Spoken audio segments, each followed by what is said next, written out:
Hello and welcome. How are you doing today?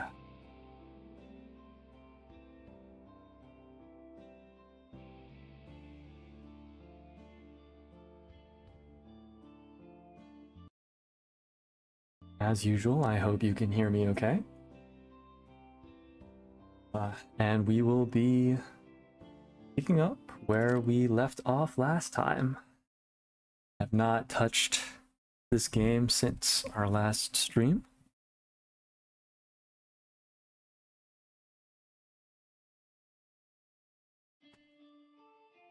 Alright, so last time, and just as a quick reminder, we made it up to level, I believe it was 14, the one with the air vents.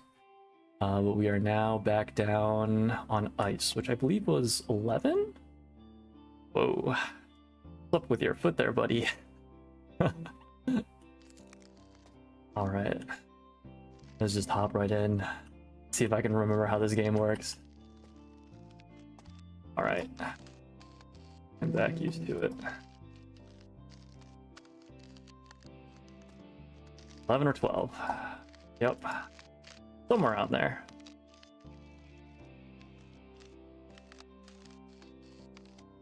So over the long weekend, took a trip with my family. Went to a nearby state park. Got an Airbnb and just hung out for the long weekend.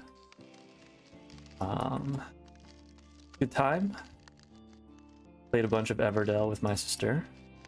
So definitely glad we were able to, oh dear. Definitely glad we were able to borrow that. Thank you, Cody.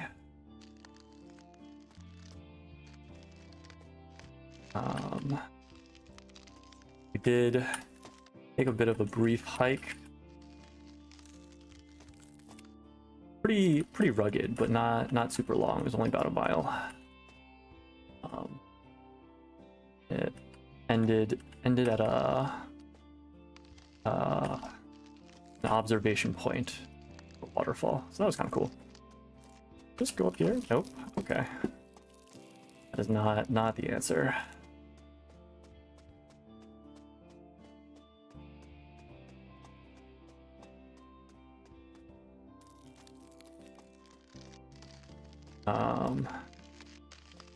Yeah, it was fun.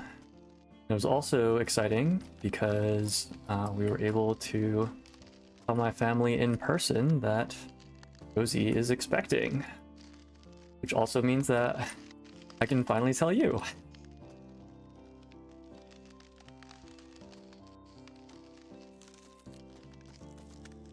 I apologize if a stream is not necessarily the best method of doing so, but here we are.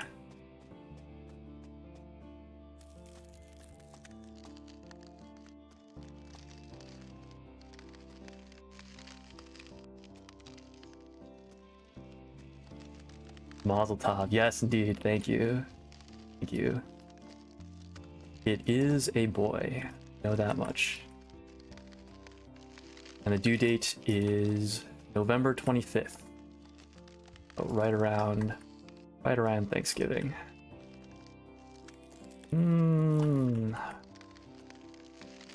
Really struggling with this ramp here, huh? Exciting, yes, very. Okay, that just launches it backwards. We won't do that. Oh no. Well, au revoir.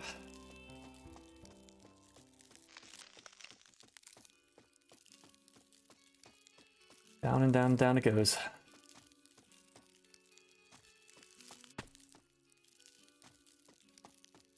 And tell people generally. Yeah, go ahead. Feel free. Whatever your little heart desires.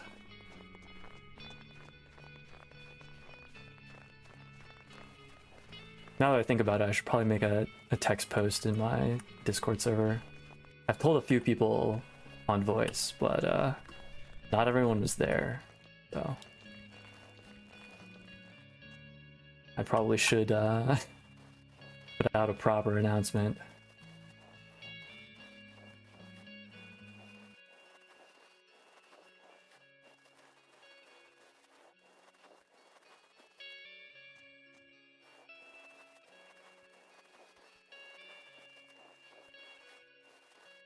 Rosie is a little disappointed that it wasn't a girl. She was hoping for a girl.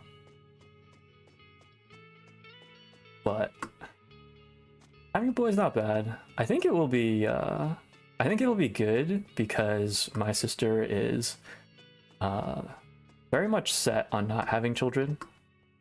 And even though my parents are like super chill about these things and mentioning that, like, you know, they don't necessarily have expectations for us, they just want to make sure that we're happy. I think given the cultural expectations, they are pleased to know that they'll have a male grandchild.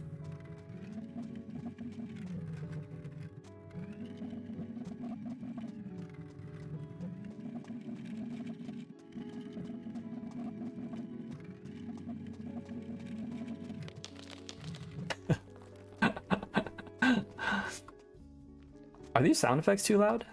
They're a little bit loud on my end, which I don't necessarily mind, but do let me know if they're bothersome on stream. Alright, well, we're back at, what was it, 9, I think? No, your parents want to be grandparents. Well, I mean...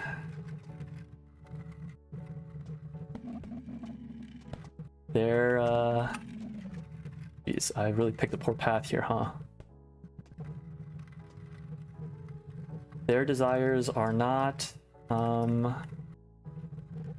they don't have to be your goals.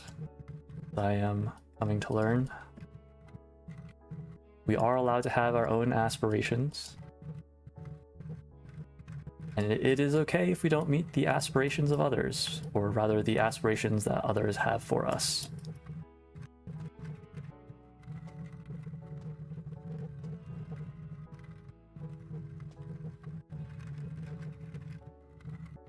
Definitely something that I have been wrestling with a bit lately. Basically, once I got my medication sorted out, which was sort of, I guess, March of last year, thereabouts, right around the time that I took a trip to Taiwan. That's when I sort of started developing aspirations of my own for the first time.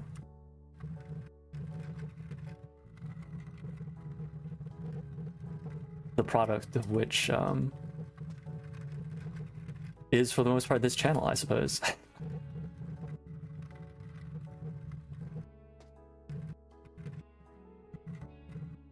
Oh, speaking of which, recently I started translating this pop song, this Chinese pop song. I think it technically falls under Mando Pop is the genre, called Superstar. Came out in 2003, and basically, like, if you were in my generation of ABC, American Born Chinese, you were aware of, at minimum, 2 Mando Pop songs. One being Honghua, or Fairy Tale, and the other one being Superstar.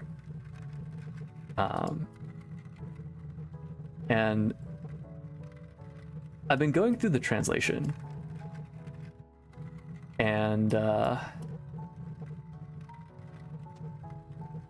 I'm sure it's just that it's a product of its time. Oh dear. Oh.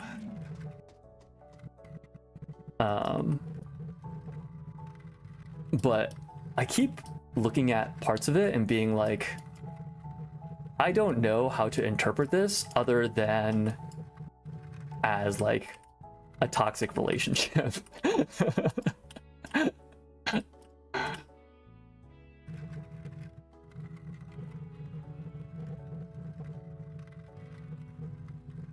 One of the lines in the chorus translates fairly literally into you like decide or dictate, I will worship. And it's just like, that is not necessarily a healthy relationship. Many flavors of toxic relationships, absolutely.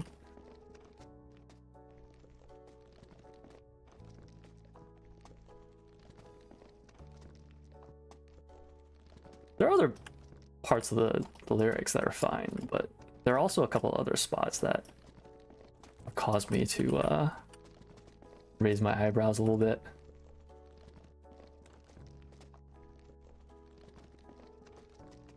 Maybe I'll pull up my worksheet later.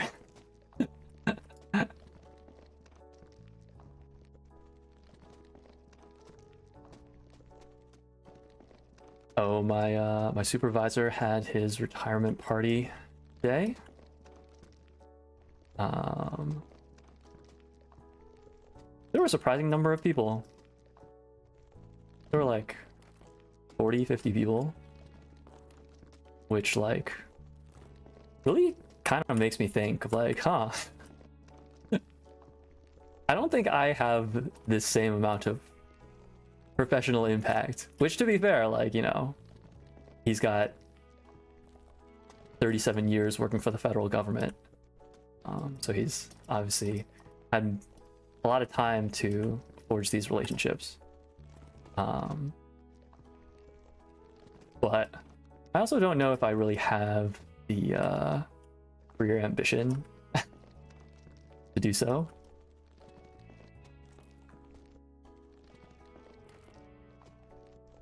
It was just kind of wild being like, oh yeah, I guess he does have he does have quite the legacy.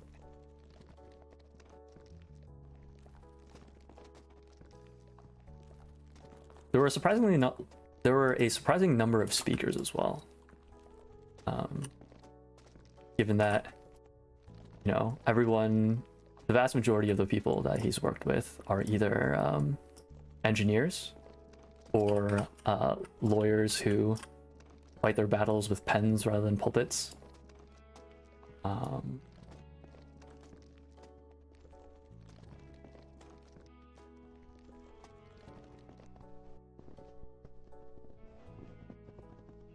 Your mom did 30 odd years in the federal government and stayed at a low level.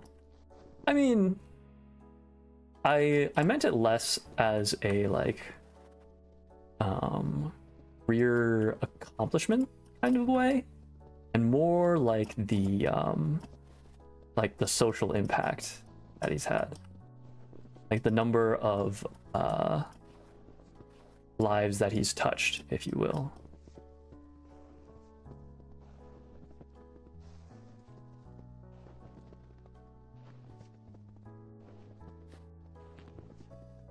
Like I'm at a lower level than him, and you know, I don't think that there would be 50 people showing up to my retirement party. I don't quite remember how we did this. I think might have just gone over. I think we might have just popped it over the vents over here.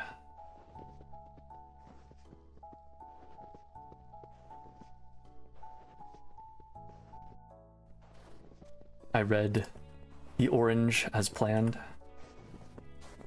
I think it was good to have, because everyone else who spoke had more work history and thus more of a relationship with him in that regard. So they were, you know, better able to extol his achievements and compliment him on his positive work traits. So I feel like I was able to add a little something unique to the mix. I had people come up to me after the fact, commenting that they enjoyed the poem, which... Oh, hello. Okay, we're just gonna pull off to the side over here. Wait for the next pass.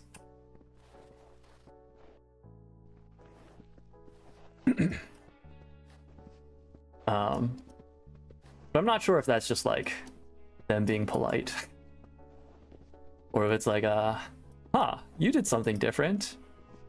That's kind of cool, or if it's like they actually enjoyed it.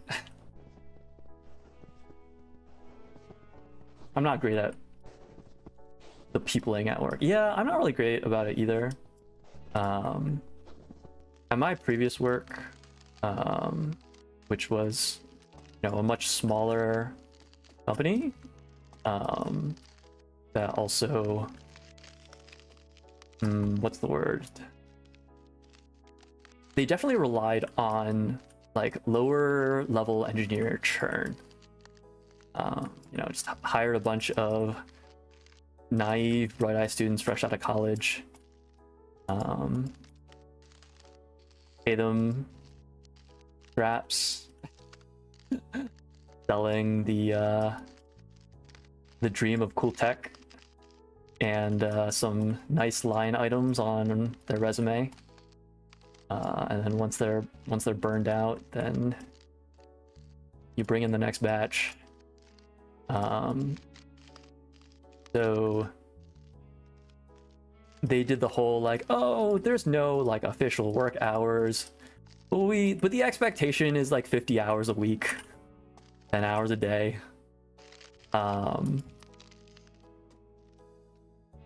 So there was definitely not much interest in like socializing outside work. And also I very much let myself be taken advantage of and got very burned out. So I did not necessarily form any positive relationships with the people at that work. Talking about toxic relationships. Yeah, a little bit.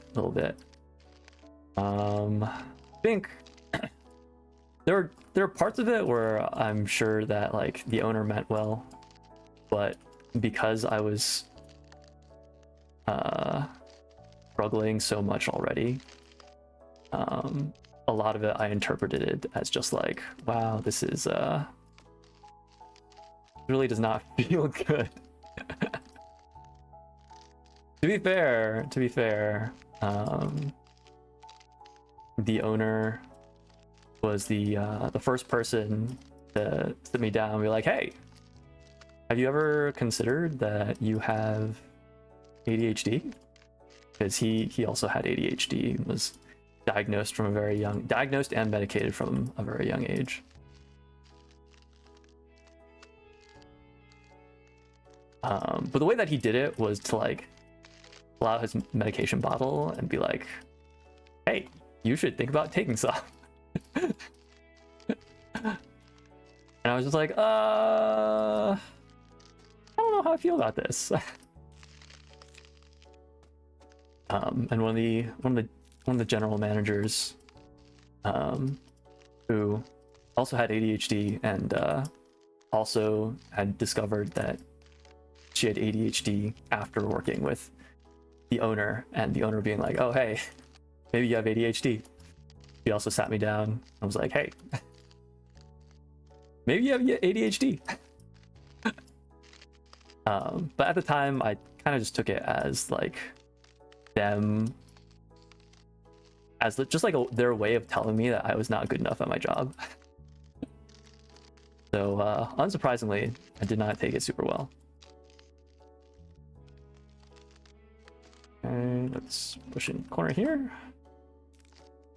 A little hop, skip, and a jump. Okay, not quite.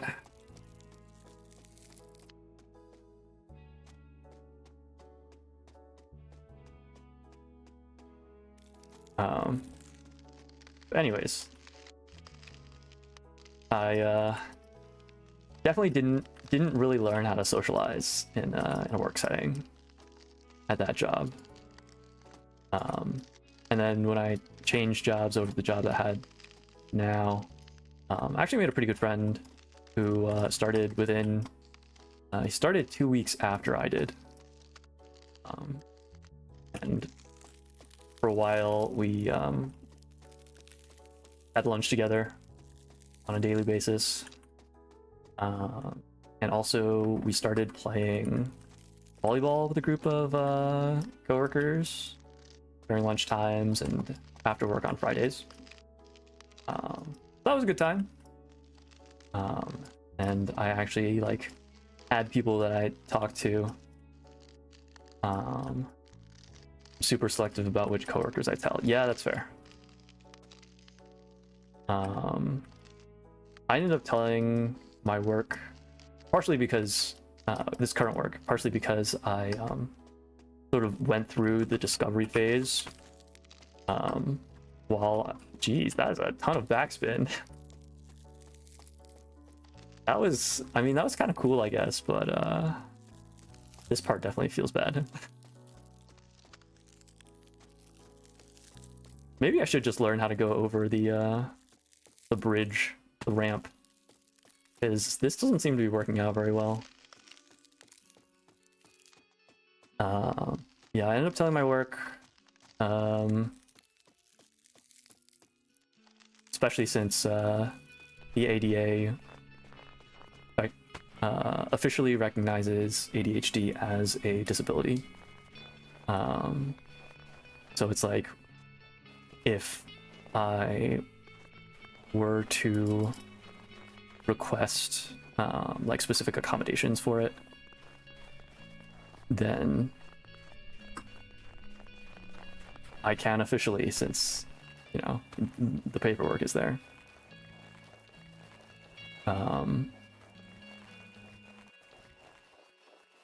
So I actually got job coaching through my work for a little bit,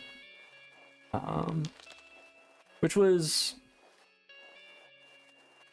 it was helpful. It provided like some new strategies, but at the end of the day, it's all just like, they're all tools that go into a tool belt, and I don't always have the bandwidth to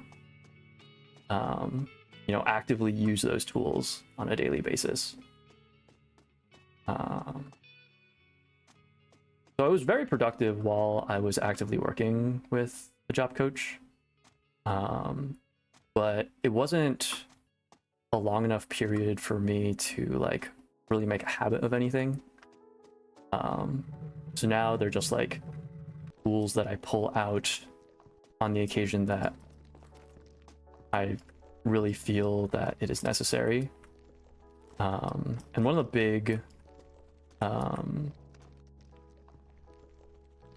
big steps that I've made in my mental health journey is just making peace with my level of productivity. Because, you know, from a young age, a lot of people with ADHD tend to sort of anchor their expectations on what they can do when they are hyper focused. Because that's what everyone else sees. So it's very common to hear like, oh, you know, you have so much potential. If you were to actually like focus and put in the work, then you could be amazing. So, you know, I very much also fell into that trap. Like, man, if only I wasn't a lazy bum, I could be doing so much better. I should be doing so much better. If only I worked harder, etc., etc., etc. And a lot of what has contributed to my improving mental health over the years is coming to terms with the fact that that is not an appropriate anchor point. That should not be the expectation for normalcy, because you know it is very much an outlier, and it's like, yes, sure, those types of things can happen.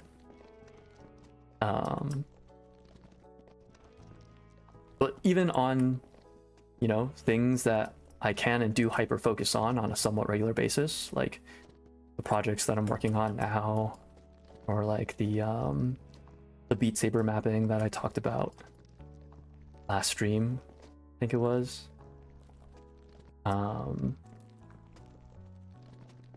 Sure, it's like I can do it with some amount of consistency over a period of time, but it is by no means sustainable in the long run. As much as I would love to hyper focus on my projects on a daily basis and produce really cool stuff, the reality is that it's not something that I can do all the time on command, and that's okay. That's okay. We all deserve breaks every once in a while, and for the most part, taking breaks is a good thing. Doesn't mean we're lazy and we don't have the bandwidth to do something on any given day. Sometimes it just is that way. Oh, okay, just made it.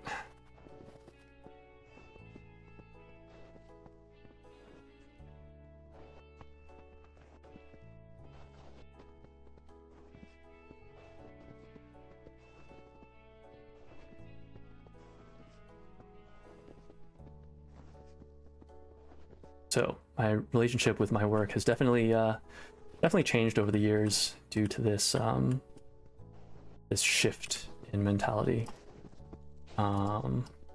Whether it is for better or for worse, kind of hard to say.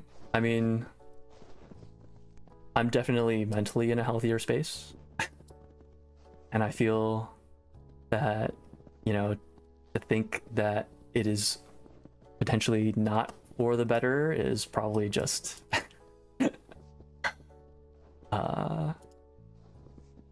vestigial, what's the word? Baggage, I guess, from the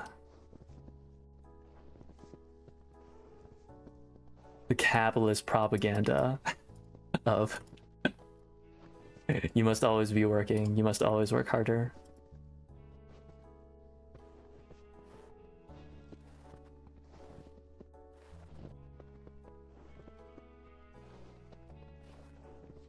Oh no! Okay, that's not too bad. Okay, we're okay. Shame? Yeah, there's definitely a little bit of it. Which I was actually thinking about this recently. I feel like our generation, sort of like along with our awareness and acceptance of mental health, we've very much we've changed the way that people think about shame, where we acknowledge that it is driven by an outside source, and it is specifically something that is sort of like pushed on people, and it's not a healthy thing. And it's really interesting because I feel like there's now been almost like a counter movement to, instead of shame, now like cringe has sort of taken its place, but it's kind of it's kind of evolved. Like it's a little different because when you think of cringe, it's often pushed as something that comes from within. So it's like when people say something is cringe, it's not like, oh, I think that's so lame. It's like, oh, you should think that's so lame. Like oftentimes when people talk about cringe, it's like, oh man, talking about like old memories that you dredge up that you did something embarrassing or something like that. And it's like, oh man, that was so cringe. And I feel like this shift in like the understanding that, oh, you know, shame is something that like other people push on you, and you should feel shame for it, versus cringe is like, oh, it is something that you push upon yourself. Like it is internal, it is inherent, it is intrinsic. And if only you were better, you wouldn't do the things that make you cringe. So I feel like it's kind of the same idea, just like with different packaging, so that the people who want to shame others can still like exert that control now that shame has sort of been not necessarily disregarded, but like devalued. Oh.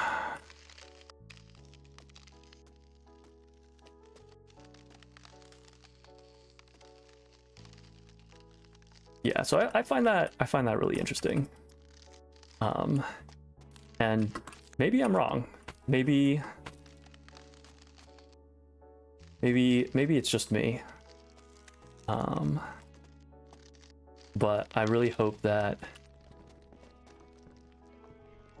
I would prefer it if my interpretation was incorrect. And, you know, cringe is not just a repackaging of shame.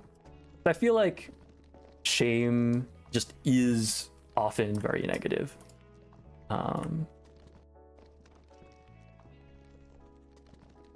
And it would make me sad if, you know, having sort of changed the public perception of shame to decrease its negative effect on people's lives, we then just like brought it back under a different name with a different presentation.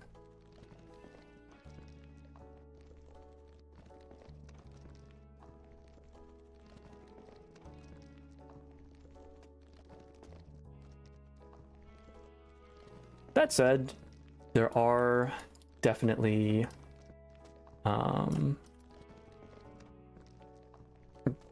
aspects of cringe that I think are good, positive,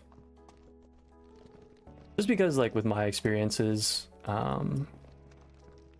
like I feel like anything that I feel cringe about, or rather when I think of things that I did in the past that now make me cringe, it's always like a sign of growth.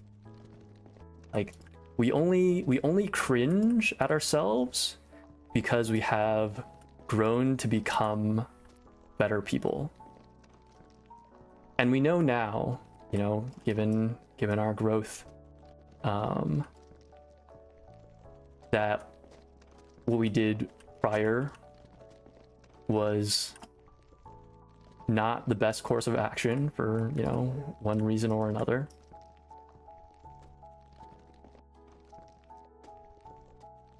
So it is even though the sensation itself is considered negative and painful, it is a signal of a positive thing in my mind.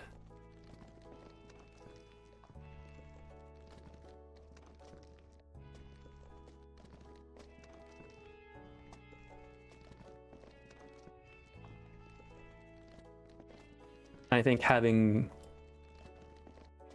a having a very obvious signal, almost like a subconscious signal of growth in that way, is in a way kind of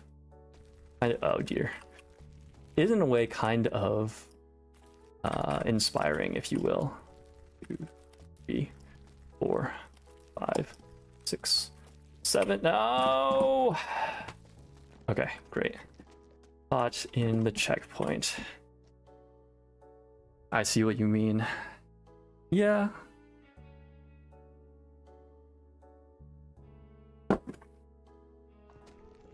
Just something I've been kind of thinking about recently. This binge has sort of swept the vernacular landscape, if you will.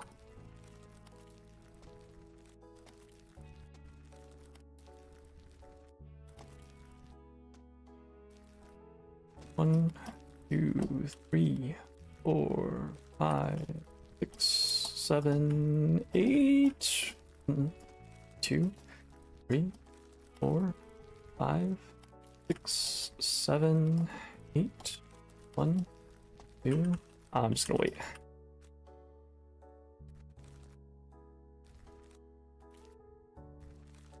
Okay.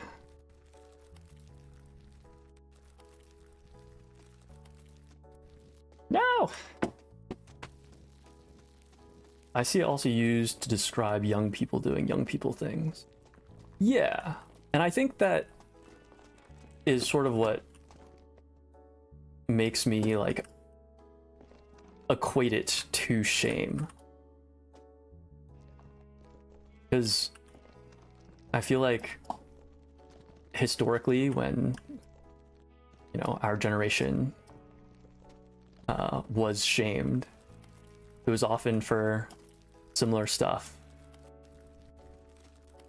like, oh man, you shouldn't be wearing that kind of clothing. You should feel shame about that. Oh dear, I'm rushing too much.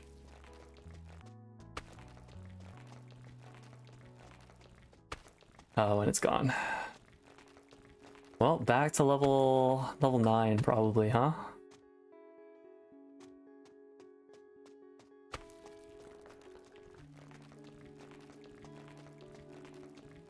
I might actually just have to... Oh, okay. Never mind. Slid right out of the checkpoint. I'll probably actually have to just buckle down and, focus during the air event. Oh, hey, nice. Got on the X. Not too terrible.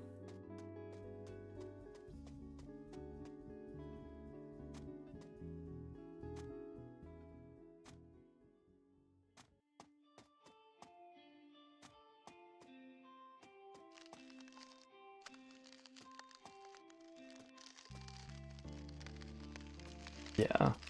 So, yeah, I feel like a lot of the stuff that we heard about regarding shame was like, it was just our parents' way of imposing their values on us.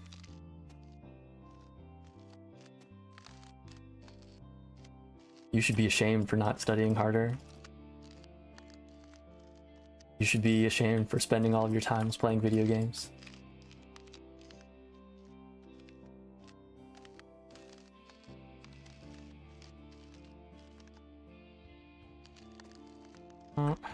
Oh my goodness, what the heck?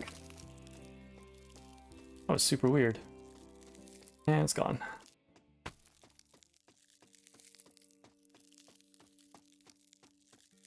That was super weird.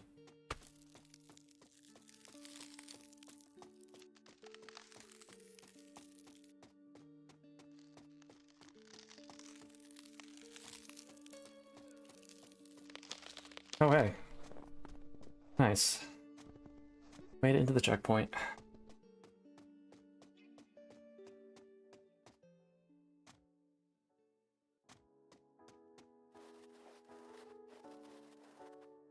All right. See what we can do about this.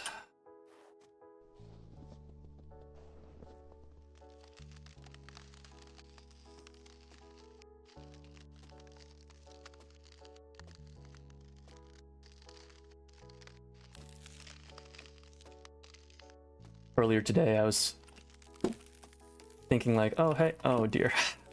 Oh dear, it's just gone. I was thinking like, I thought up of a good like thumbnail and stream title for this game.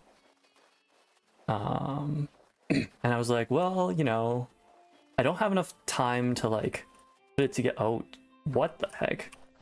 I don't have enough time to put it together for this stream. So it's kind of a shame that I'm not going to be able to use the idea if I don't make it to the top. But it's looking like I won't make it to the top of this stream, so maybe I'll actually get to use the idea for the thumbnail and the stream title. I missed it? Sorry, I didn't see your message come in, so I'm not actually sure. Not actually sure what you're talking about.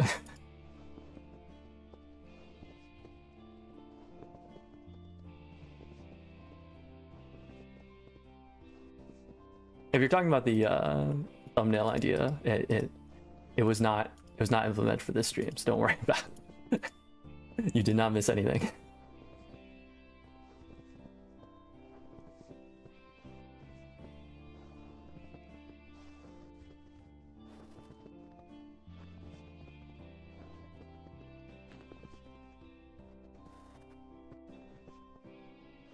Weird thing that happened.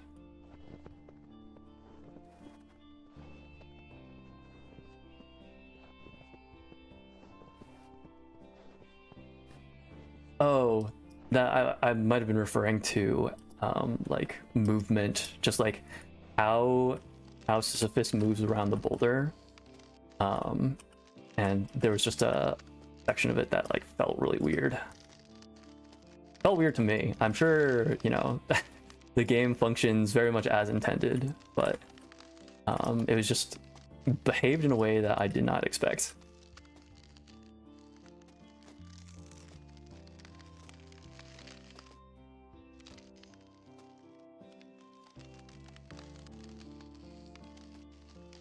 Unrelated to absolutely anything.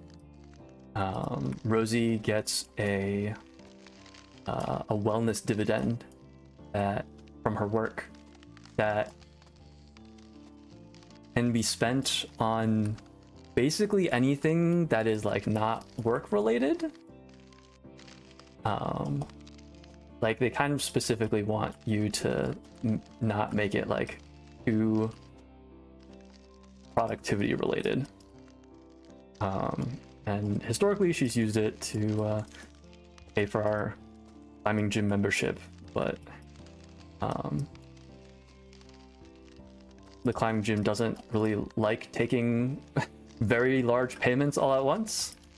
So she was like, hey, you should maybe think about stuff that you would want to get, and then we can use the dividend on it. And I was like, huh, you know, I had been thinking about upgrading my mic recently. I don't think there's necessarily anything wrong with this mic. Like it is very much functional.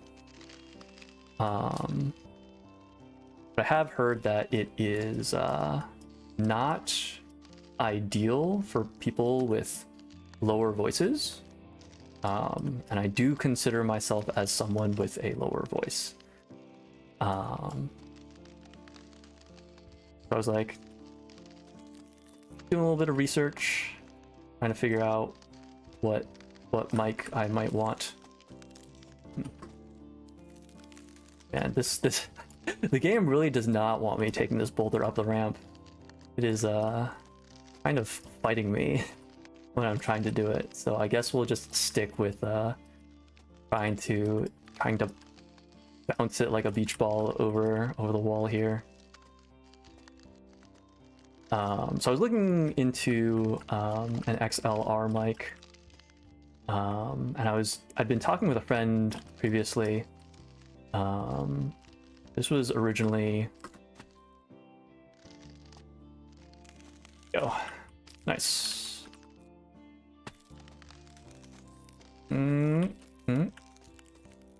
Okay. Work with me here. Work with me here, Boldy.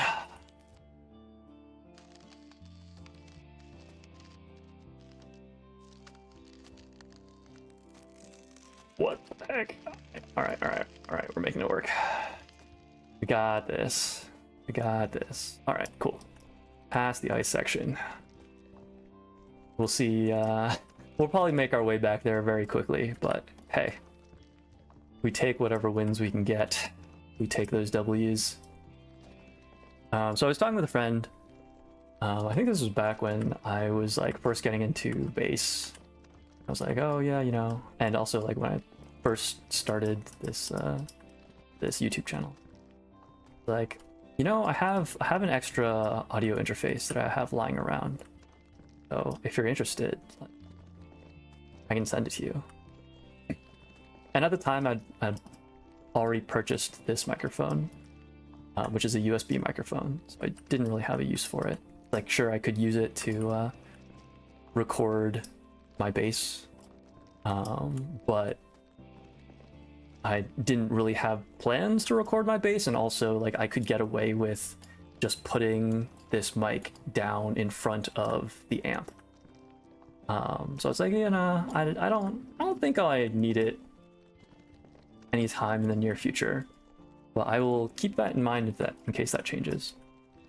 So I messaged him again recently. I was like, hey, I'm thinking about upgrading to an XLR mic. Is this you still have that audio interface you're not super interested in keeping? No. He's actually moving at the time. He actually just moved this past weekend. And he was like, yeah, I don't really have a use for it. It sounds like you have an intent to use it. You have a proven track record of recording things. So he said that he would send it over. So I was like, okay, well that's really cool. Like, thank you. It's really cool that he would offer it. But it also means that I don't have to spend money on an audio interface. So now I'm back to like, okay, well, what should I be spending money on?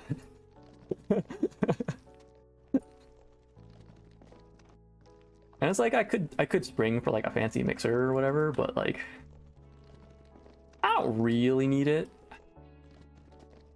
There are a lot of streamers who use them to like manually balance like stream audio, but that's kind of something I can do on the software side of things. So it'd only be like a nice to have. I don't think it would necessarily be worth the amount of money that those kind of mixers typically go for. It's like, hold off on that for a little bit.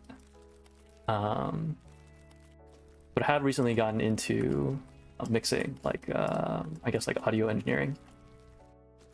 Pay an artist to animate a VTuber. That is an order of magnitude larger than what the dividend would potentially offer. So I don't think I'm quite at that level yet.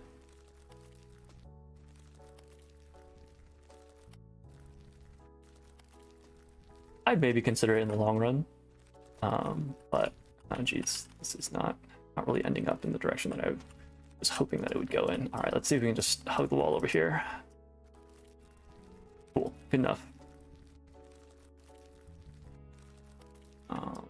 We'll rest over here. Wait for the timing.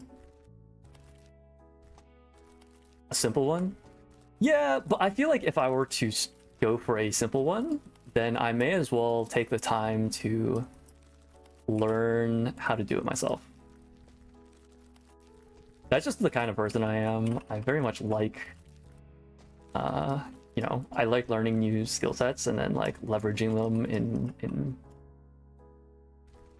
in projects that I want to pursue.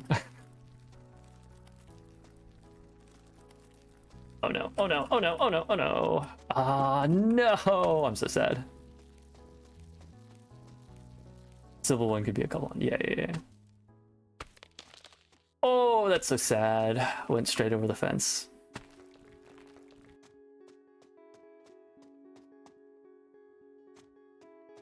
So yeah, I would potentially be interested in a fully animated rigged model, etc. In long term, but I don't think I'm necessarily in a place where I can justify it. No, it squeaked its way around the X. Feels bad. F, yes indeed. Paying respect to the boulder that is rolling down the hill. At least it stopped there. Fingers crossed. It looks like its spin is slowing down, so that's a pretty good sign for me. Oh, nice. Okay, so it looks like this this corner on this vertical piece juts out just enough that if it comes in at a if it comes in at a slow enough pace, then it will catch on the edge there. That's quite nice.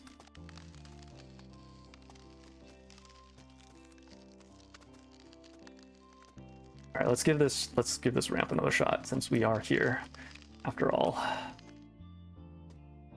Hello? Okay. Do I just have to approach it faster? Maybe I do.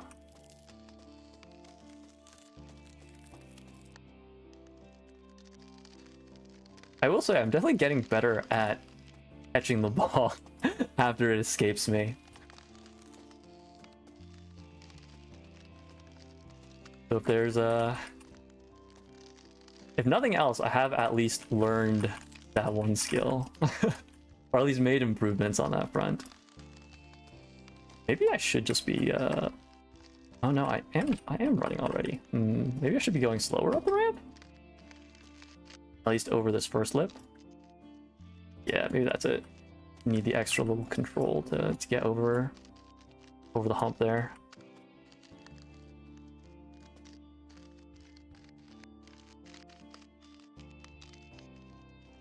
Yeah, definitely think peak shooting is cool. But I don't think I can really don't think I can really justify it when I stream to a single viewer on average.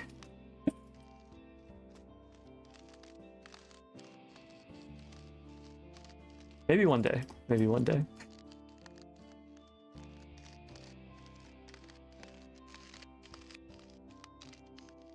Okay, I'm feeling pretty good about this. Just gotta not jinx myself. Hey, nice. Cleared it. Yeah, I like to, I have picked up and put down enough hobbies that I am extremely hesitant to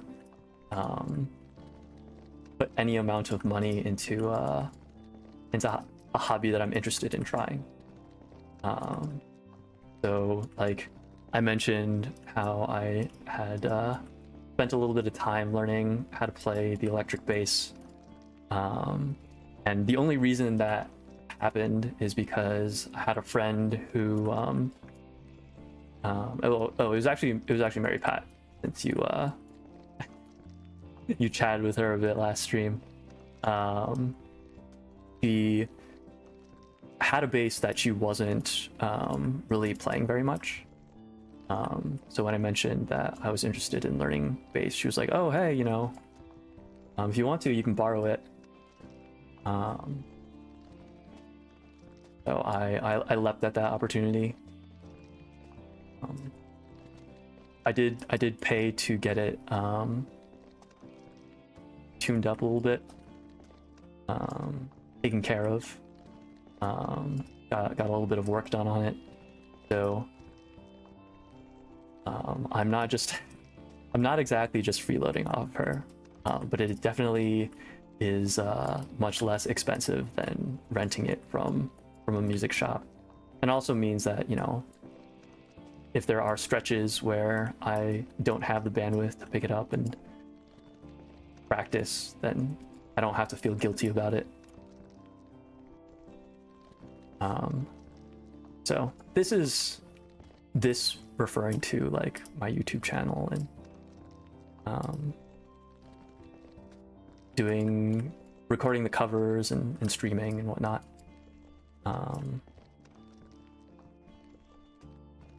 Is very much falls in the same boat, where I want to avoid any unjustified spending. So when I first started,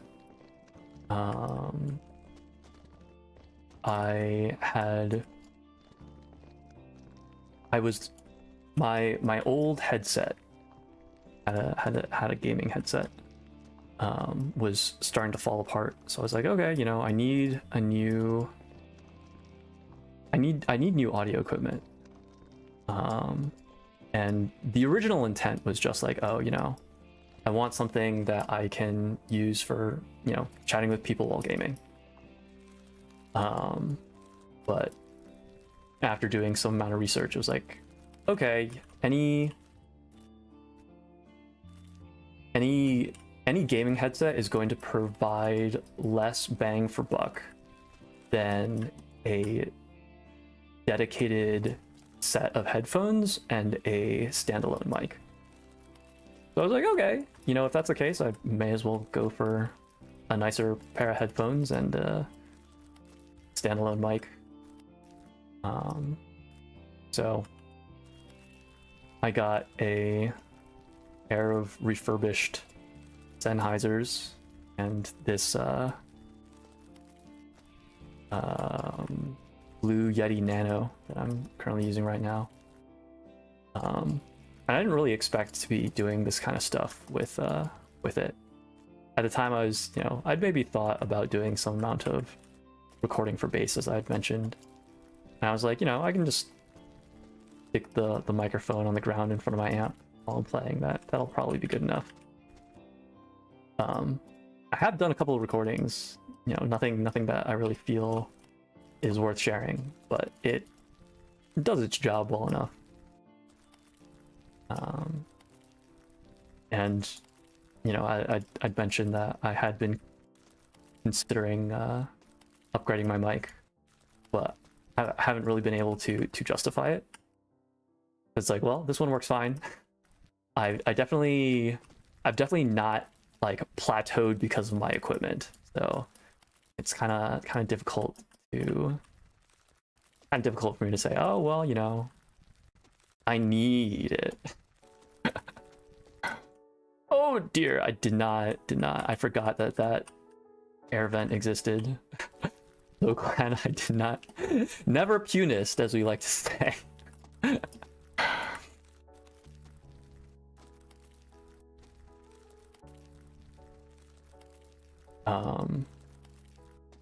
But sort of on a similar vein, I recently taken a bit of interest in mixing audio, as I had discussed with my previous project. So I'd done some poking around online, and one of the things that I found were like audio engineering like training programs, basically like software program. Oh dear, I'm not gonna make that. I'm not gonna make that in time, am I? Basically software programs that will give you exercises to train your ear. I tried the free trial for one of them, and it would give you stuff like, here is an unmodified and a modified audio track. What is changed? So it would do things like, oh, the sound level has been changed. How many decibels different is it?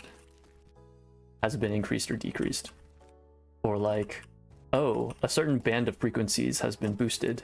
Can you identify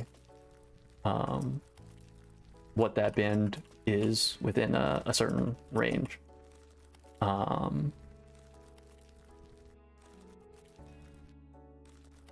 Stuff like that. Or like, oh, you know, where has this, how much has this instrumental been panned, and what, onto what side?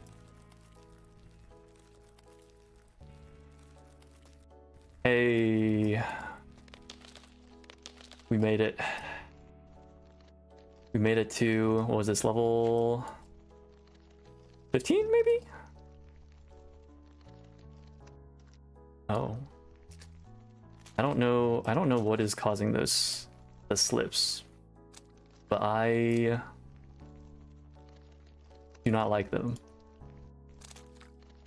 I've been mostly going for non-computer hobbies. Honestly, a very good choice.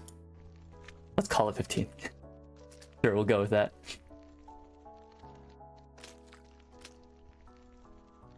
I spend too much time on my phone. Yeah, I definitely spend too much time in front of a screen because, you know, a lot of the work that I do is in front of a screen, and then a lot of the hobbies that I do is also in front of the screen. And here I am doing a hobby that is in front of a screen and encouraging you to spend more time in front of a screen. I am a good influence on my friends.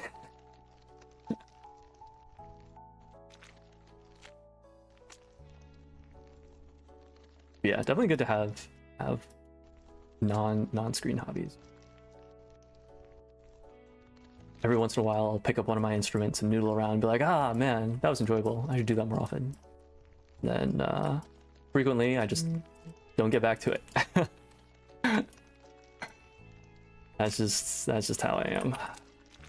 That's just how it be sometimes. I think I have to go around this box.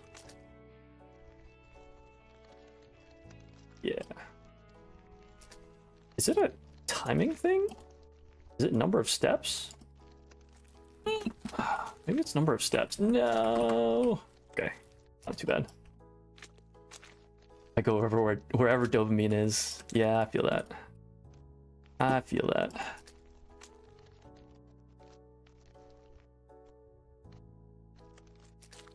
Yeah, sometimes it can be tough finding what our brains consider worthwhile, and also what our hearts consider worthwhile. Sometimes the overlap is very narrow. Sometimes there is no overlap, and then we're sad. But you know, that's just how it be sometimes.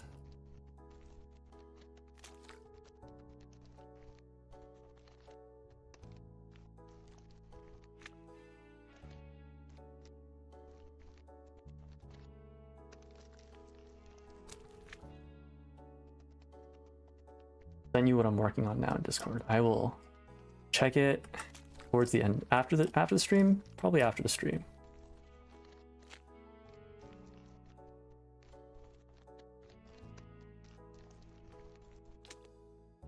Is it another art piece?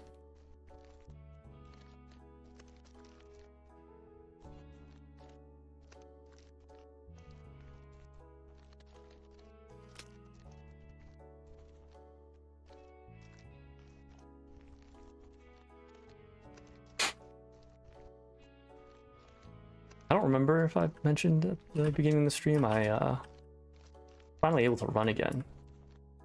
Started up again yesterday. Finally felt healthy enough that as long as I foam roll before and after, feel like I am capable of doing it without... Dang it. Ah, no, it's gone. Hopefully it doesn't go too far. Okay, that's not too bad. That's not too shabby. That's not too shabby.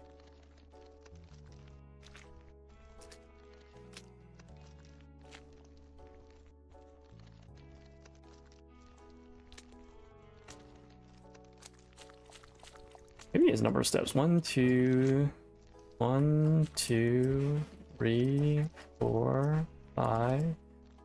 Slide 1, 2, 3, 4, 5. Slide. Yeah, it's number of steps. Okay, I'll just need to pay attention to that. Custom fridge magnets. Cool. Rosie has done a few of those with just like sticker magnet sheets, where it's like the it's just like a flat thin magnet with adhesive on one side that you can stick stuff to. So we have a magnet of the architect from Everdell, where there was like a promotional piece in the box with just like an enlarged picture of the architect, and Rosie was like, that's kind of cute. Hey Cody, do you want this promotional piece? And Cody was like, no, you can have it. So Rosie made a fridge magnet out of it. Pretty cute.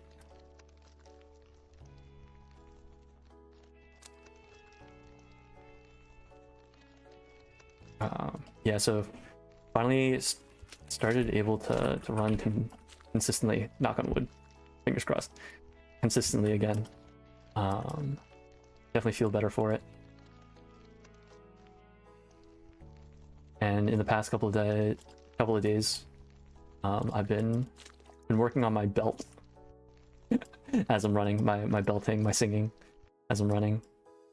A little silly, but hey, it keeps me going out there, which is all I can really ask for.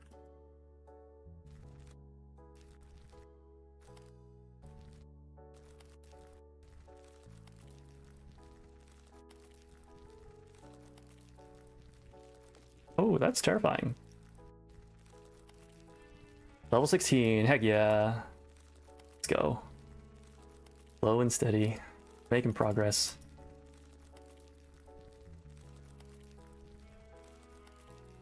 Yeah, that ice level and those air vents really really held me up.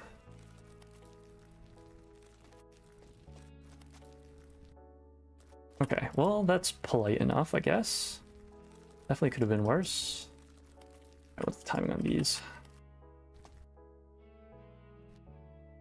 These bollards really pop up with violence, for lack of a better word.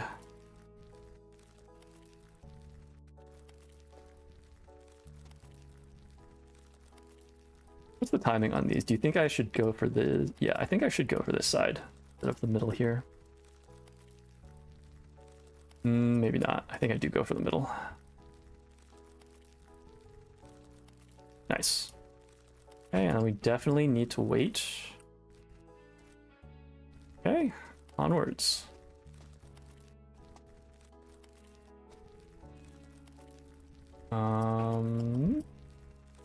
We'll see about this. I might just wait and go up the right hand side here. Oh, this is a little dicey. This spinner is actually quite fast. It might just take the ball and then meet on this side here. Nice. Okay. Oh dear.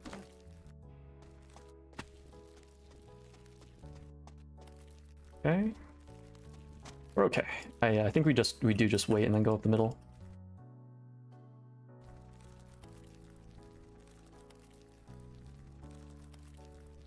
All right. Making progress. I was talking with my dad over the weekend, and he was like, "Yeah, so I watched your stream, and like on some of the previous games that you played, like I get the appeal. Like, you know, he was talking about Hades, and he was like, yeah, the one where you've like got the weapon, you're like going through stuff and fighting enemies. Like, I get that. But what's up with this this most recent game that you played, where you're just like pushing this very large rock? Is that fun?" And I was like, well, you know,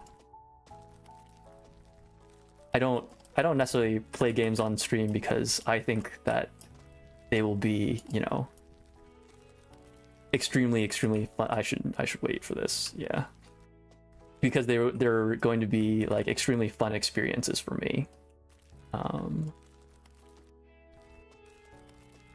I've also started thinking about like, oh, you know, what is going to be an interesting viewing experience. And I thought that, you know, this would be get the achievement. Immediately back down the mountain. Didn't grow up with Greek mythology. That's true. I feel like he must have. I think he's mentioned like studying it at some point. I might be getting confused. But yeah, I thought I gave a pretty good explanation last stream as to why I was interested in playing this game.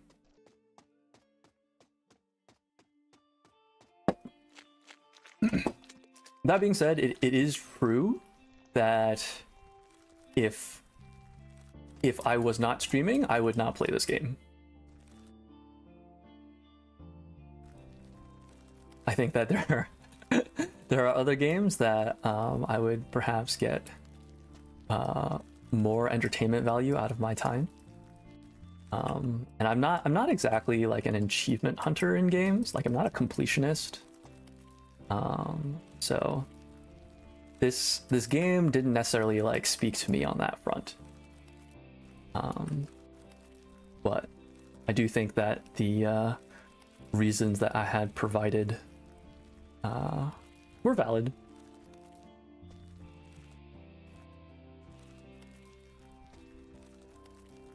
And it's patient here.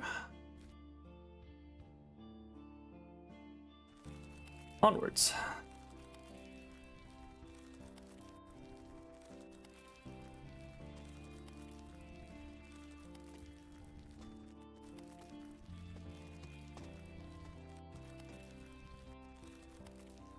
Although it is true, I didn't really start considering the viewer experience until I'd planned the Muse Dash stream. That was sort of my first attempt at being like, okay, you know, maybe I should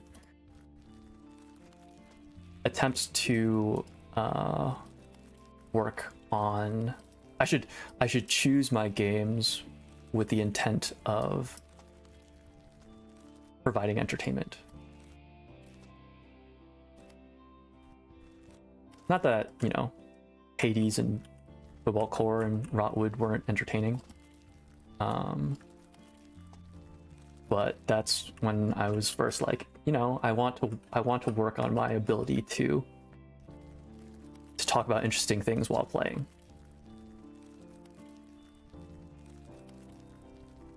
I know I've mentioned in the past that I do watch back all of my streams to determine what I want to work on, what I need to be working on. There's a better way of putting it.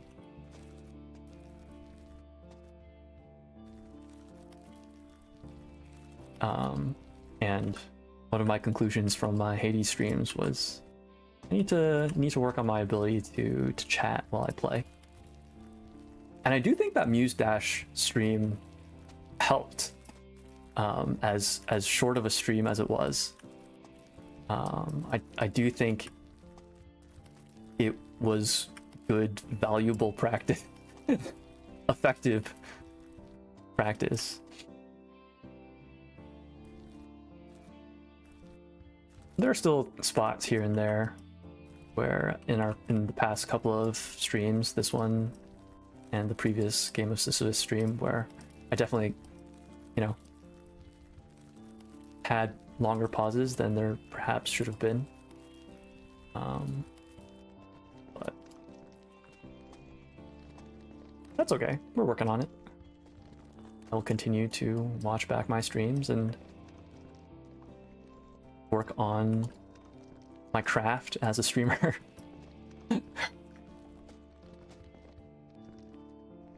What do you want to get out of streaming? I'm not entirely sure, to be honest. There is definitely a part of me that's like, I can't see myself spending a lifetime working a desk job as a technical writer for the government. But I also know that it's kind of silly to have that as a goal. Honestly, I've just been enjoying hanging out and chatting with you. And I think that having this as like a social outlet, potentially as a way of meeting new people, would be pretty nice. I definitely have struggled with like interacting with new people post-pandemic. Definitely something that I've struggled with. I should have gone over to the right here, I think, but I think I can hug this wall and avoid this bomb. Okay, yeah, that works. Yeah, it's been fun hanging out. Yeah, I agree.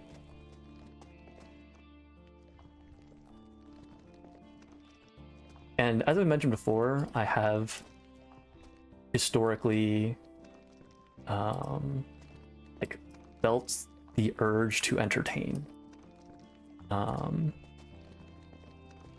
For a good long while, oh dear, for a good long while, I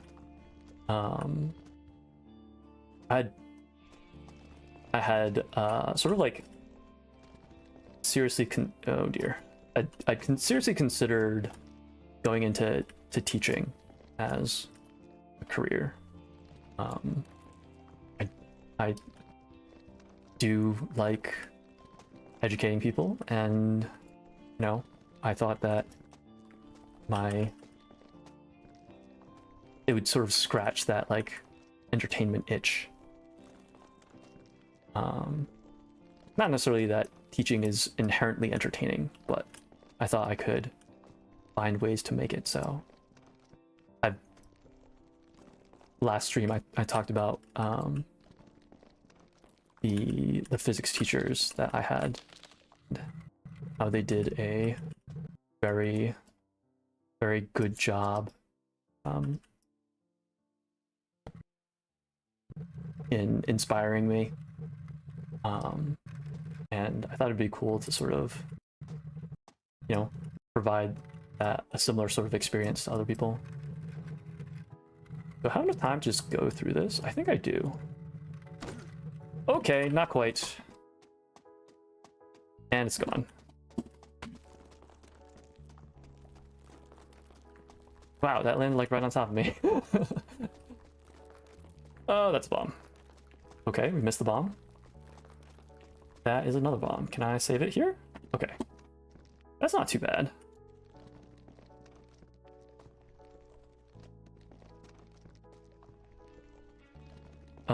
And I talked about finding the Utaite community, but I haven't really found a way of like, I haven't really found a good way of interacting with people yet. Nice save, thank you. Like I said, I feel like if nothing else, I've gotten better at running the ball down and stopping it before it goes too far. Haven't really found a good way of interacting with the Utaite community yet. Like, I'm working on a project for one of their events, but like that's with friends, which is fine. Like, I definitely appreciate being able to interact with my existing friends in this like new medium, basically. But at the same time, it would be nice to meet new people through this hobby. Okay, so we'll definitely need to stop.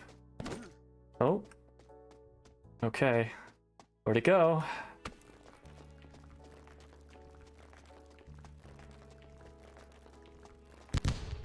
Uh-huh.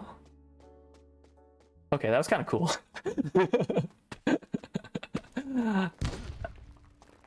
I mean, it's unfortunate for me, but that was kind of cool.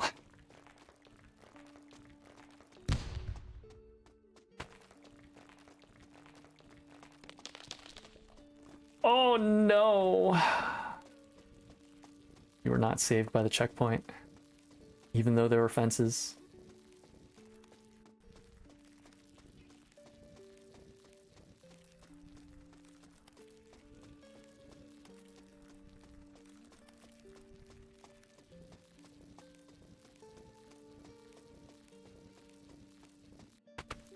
So I'm sure that, you know, once I actually submit my project, then at least I'll have something to like to show my resolve, for lack of a better word, within that community, and actually be like, hey, you know, I have something to talk about with these people now.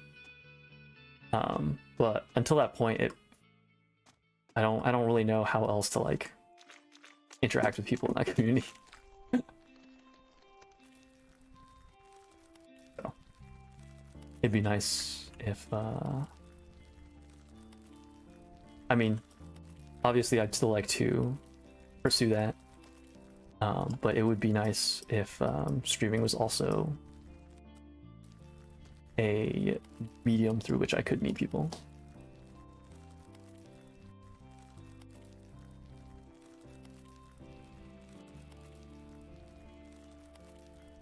And also, I think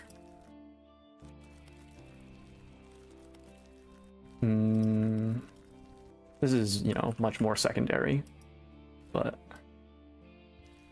I do think I have some nice perspective to offer. I guess that is the narcissist in me talking. I like listening to myself talk, and I think my perspective is valuable. Is there a Discord where you can talk about other people's projects? Yes, there is.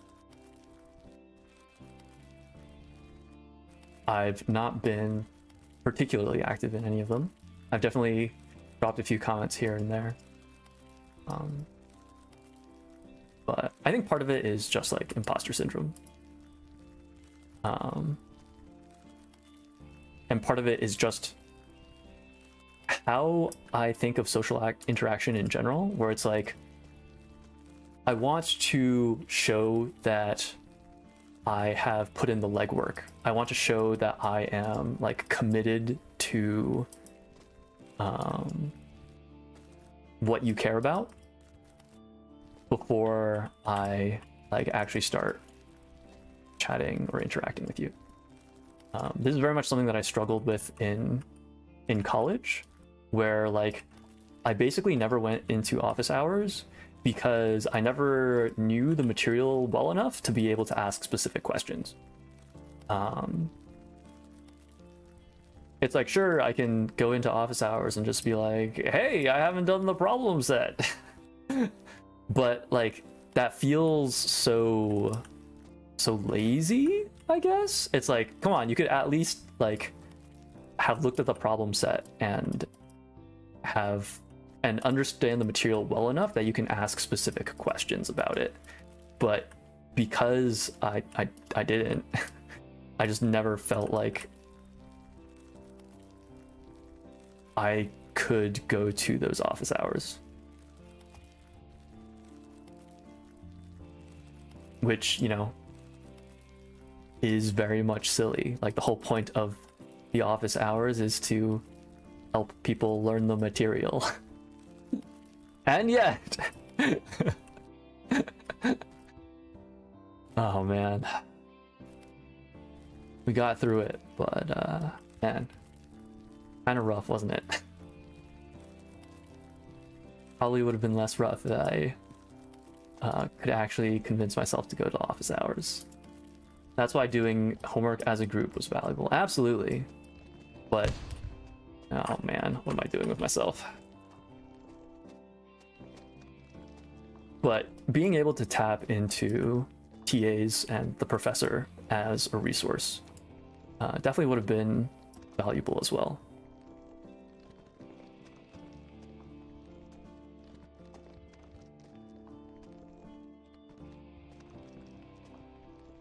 Ironic, given, you know, I just talked about how I'd considered being a teacher, and I know from the teacher's side of things, like, all you care about is like the student caring about the material. Like it doesn't matter how little they know. It's okay if they haven't done like the legwork, if they don't understand but they care enough to come in and ask questions. Like that is good enough. That is valuable on its own right, and you're perfectly happy as a teacher to work with a student in that situation. And yet I could not convince myself. I did go to one office hours. I think it was Justin v. Scalifant for Alc 3, I think it was. And I went and I worked on my problem set, and I never had a specific question, so I didn't ask anything. I just like observed as he worked with other students, and it was not, shockingly, it was not particularly helpful.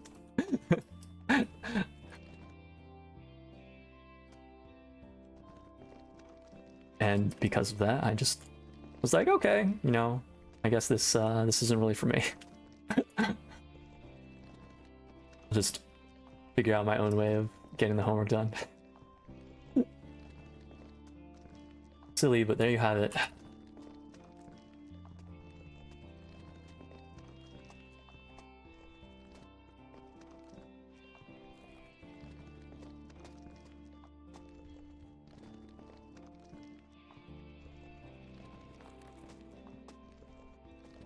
So interesting though, because I never really felt like I had a problem with math in like physics or engineering courses. But I always struggled in math class.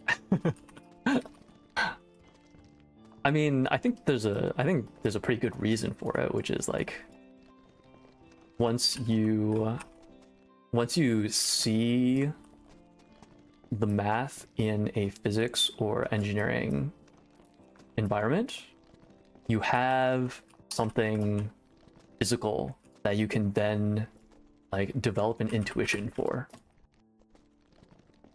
It like the explanation is more than just here's the proof in a vacuum.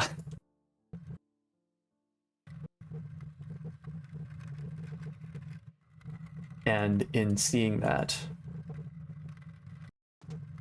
I think the plan is to hang left, so we only have to dodge one. Before, I think the issue was that I thought that, oh gosh, I'm gonna hit here. Okay, that's bad.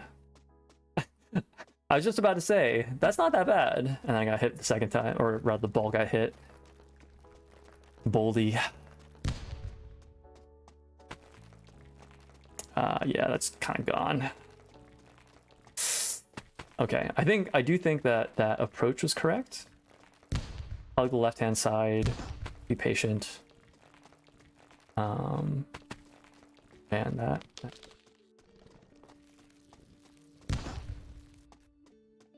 I wonder if I can use these bombs to launch me downhill faster. 07, yep. Oh, missed that jump. Missed that jump too. All right, that's something that I'll consider next time. Next time this happens again, I'll experiment a bit more with attempting to use the. I'll attempt to bomb jump.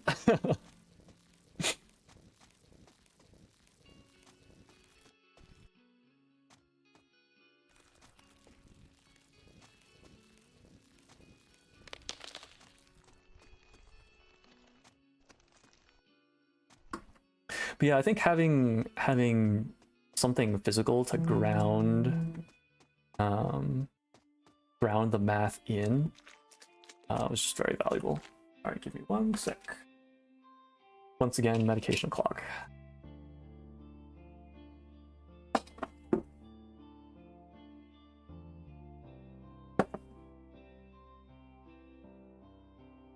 So I guess it is time-based rather than steps-based. I was certainly not taking steps. I was definitely sliding down.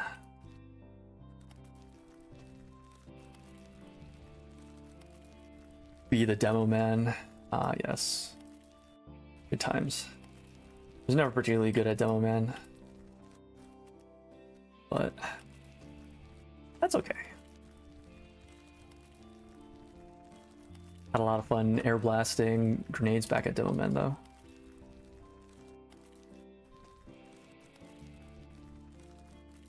Yeah, I think having something physical to ground the math in definitely helped me better understand the math. So even though my grades in my math class were questionable at best, still able to make my way through my engineering classes mostly unscathed.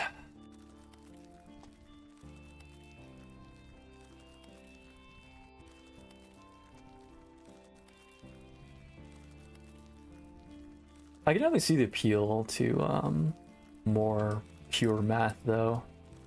The proofs section that we did in high school geometry, I really enjoyed. Also had a good teacher for that class, which definitely helped. But definitely enjoyed the like logic puzzle aspect.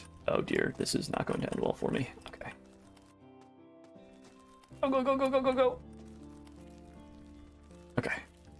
Not too shabby.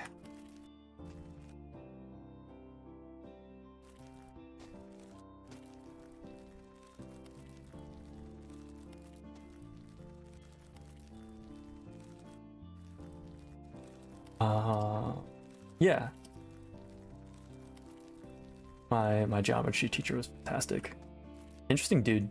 He had a like a half sleeve tattoo, so he would never wear anything shorter than a polo.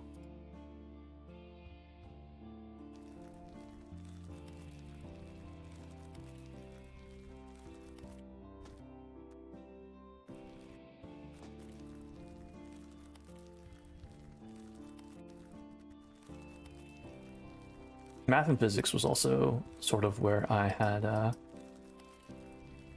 cut my teeth with teaching, I guess. Well, that's not completely true. I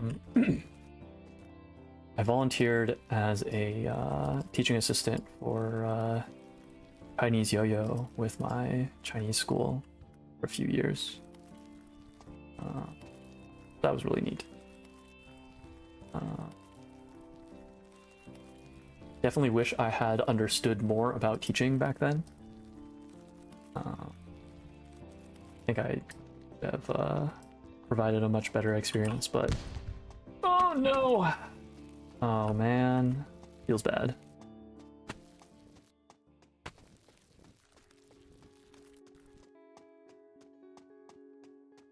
Will it wait for me? Will it wait long enough? Okay, that's not too shabby. That's not too shabby. Go for the middle here. Nice. Nice. Alright, saved. Not too bad, not too bad.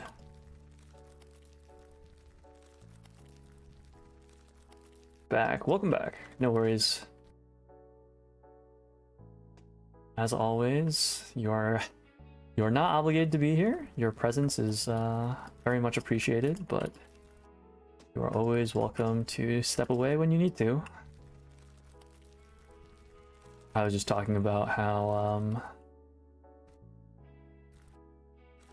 well, originally I was like, oh, I think math and physics is sort of where I cut my teeth in teaching. But then I corrected myself. I was like, no, I did a little bit of teaching of for Chinese yo-yo, my Chinese school. So I guess that was my first experience. And I was saying how I kind of wish that I had a better understanding of teaching at the time, because I definitely feel like I could have provided a better experience. But you know, I couldn't have the knowledge and experience without having done it. So I did as good of a job as I could.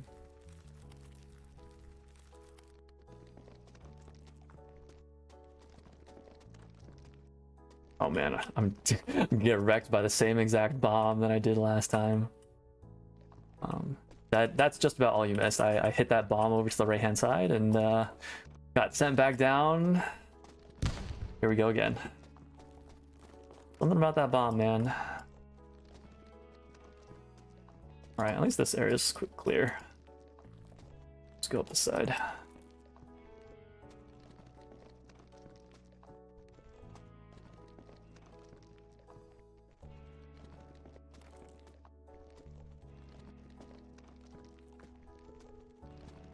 Oh yeah, I remember talking about my neighbors and not interacting with them very much. I don't remember if I mentioned that the one way that we do interact is bringing in each other's trash. It only happened this past winter. There was a night that I got home from work. It was like, well, actually, no, that's not entirely true. Back when I was working full-time remote, there was a period of time where I was going to the gym during lunch. So there were times where I would come back on my way back home from the gym, see that their trash bins were out in front of their driveway. Your neighbors had already got. Gotta love neighbors that have your back like that.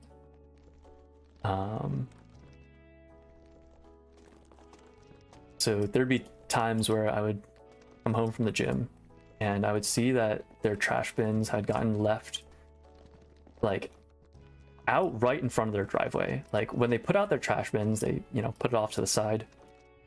But then, you know, when the workers would come through and empty out the bins, and they would just leave, occasionally they would just leave the bins like right at the entrance to the driveway. And I would think to myself, man, if I was driving home from work after a long day, the absolute last thing that I would want to do is be forced to get out of my car to then have to move my trash cans in order to like actually be able to park my car and like end my day. So then I would take their bins in for them.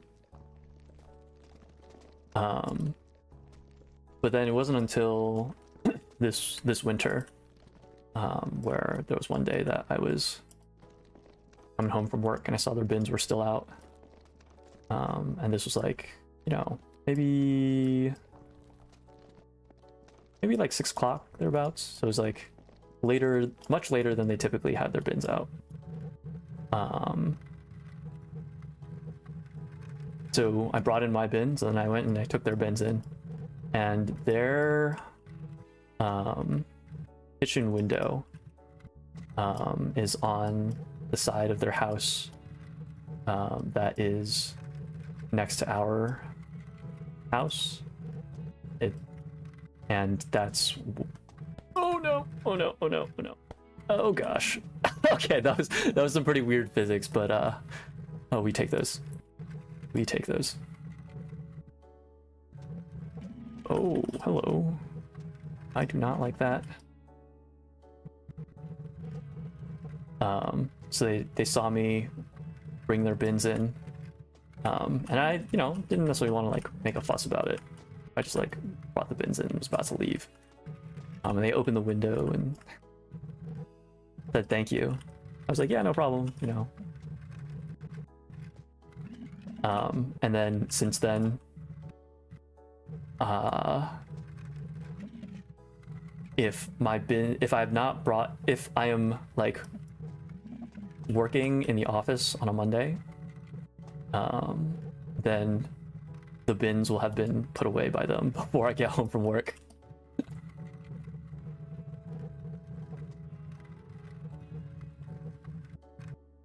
And that's like basically the only way that we interact with each other.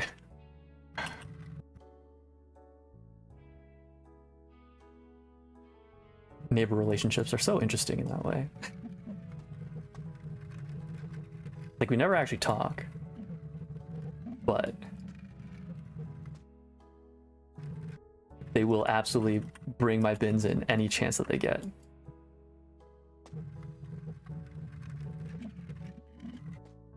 Please, please, please, go, go, go, go, go, go, go, go, go, go. Okay. Wasn't sure what exactly the timing on those hammers were, so that was kind of terrifying.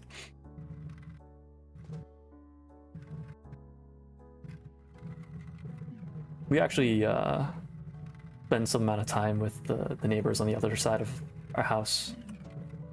To be fair, they are an older couple that don't have kids. When I say older, I mean like older than us, not necessarily like actually old. So we've been able to get lunch with them a few times.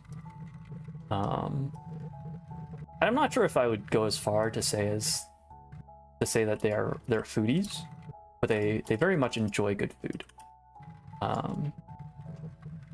So Rosie will occasionally, I think I want to stay on this side of the ramp and just wait out this hammer. Occasionally Rosie will bring them some baked goods. They always appreciate that.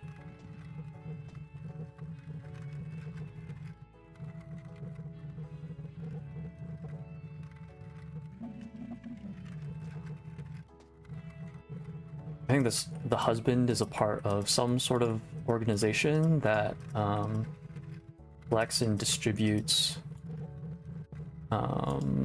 like leftover food from like more corporate entities. Not sure if it's like grocery stores or something along those lines.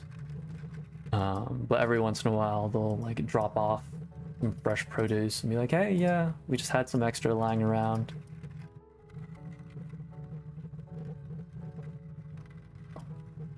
Definitely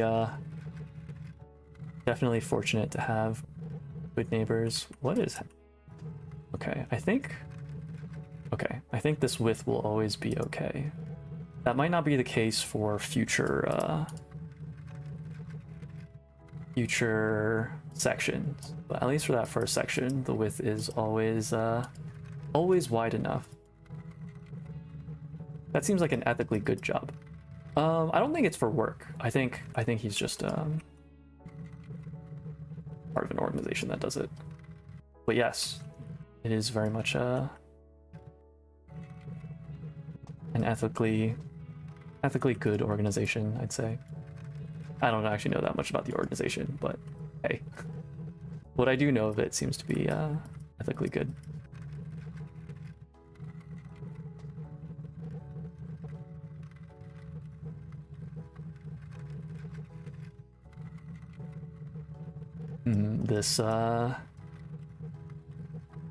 The sound of the boulder rolling across this floor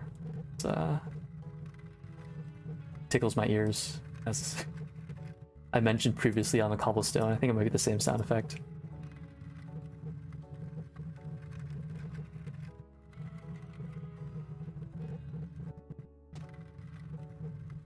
over the weekend I was playing Rummy Cube with my mom. She really liked the game, has quite a few friends who are into it. And the table we were playing on had this like hard plastic covering,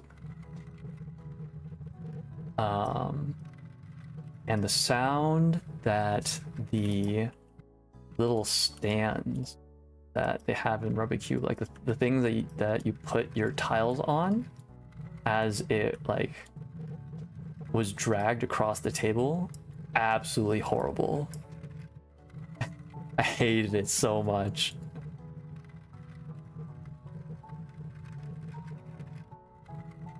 If ever there was anti-ASMR, that would 100% be on the list. Okay, if I remember correctly, this section, stepping onto the lava makes you flinch. So, and I say, if I remember correctly, I mean from watching other people's streams. So we're just gonna do our best to not step on the lava. Very much Korean advice, but hey, better than having no plan whatsoever.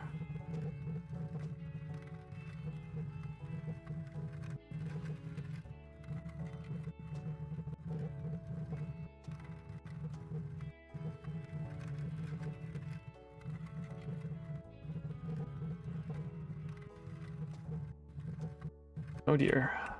Okay. Whew. Saved it.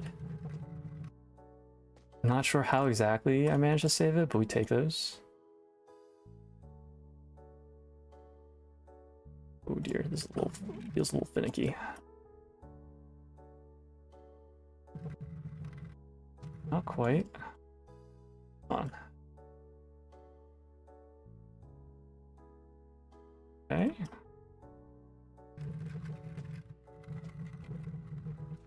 A little bit rough. Does not really want to go. Okay, there we go.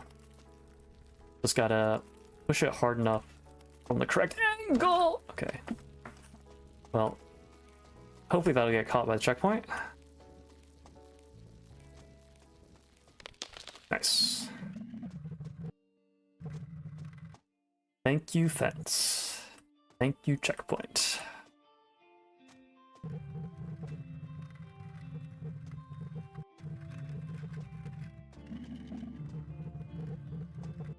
Okay.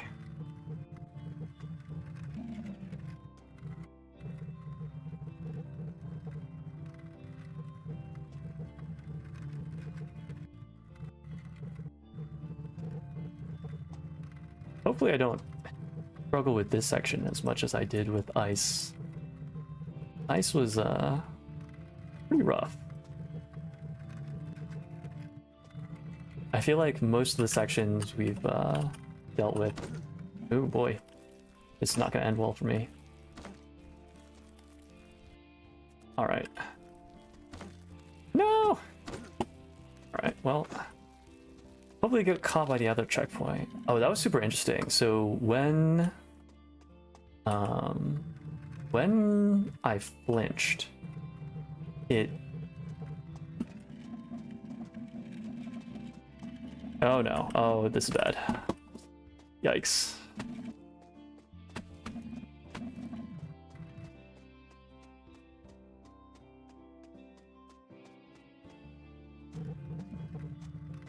Okay. That is definitely not as bad as it could have been.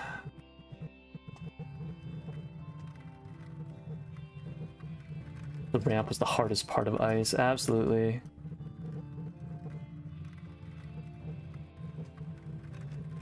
I think I made it over the ramp on that last attempt though, right? on the attempt that actually stuck.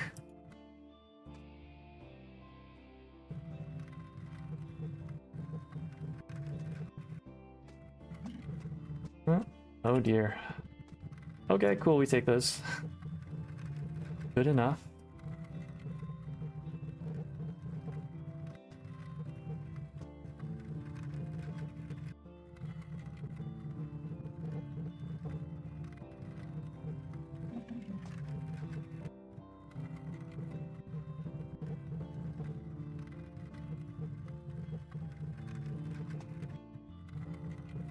I was talking with my sister during the trip, and we got to chat about the books that we enjoyed as in our youth.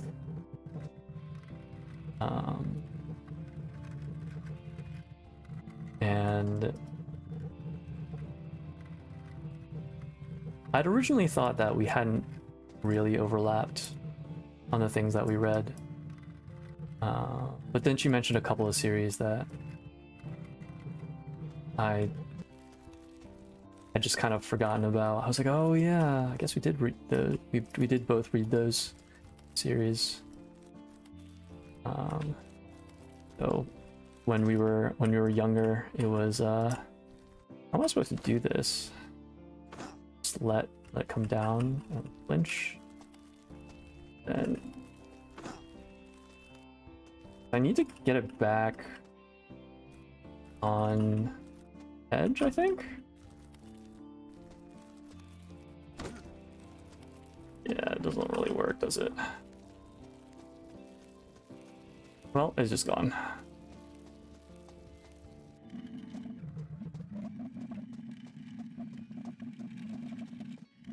So one of them was the I guess starting from youngest and going older. The first was Encyclopedia Brown, which I very much enjoyed as a child.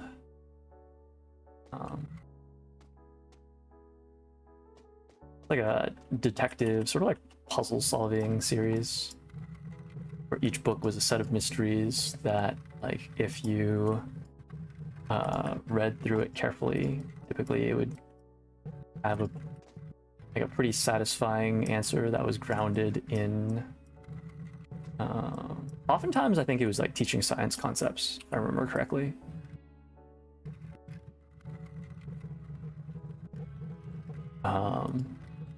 And she also mentioned the I think it's his Dark Materials trilogy, so it's like the Golden Compass.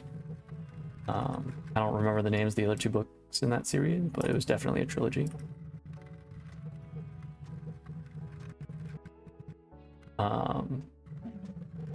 Then also the Pendragon series, which was this gosh, how would I even describe it? It is mostly fantasy, where there's like a multiverse, and then there's a multiverse that includes like Earth, and then it follows a character from Earth who is tasked with saving the multiverse from the big bad.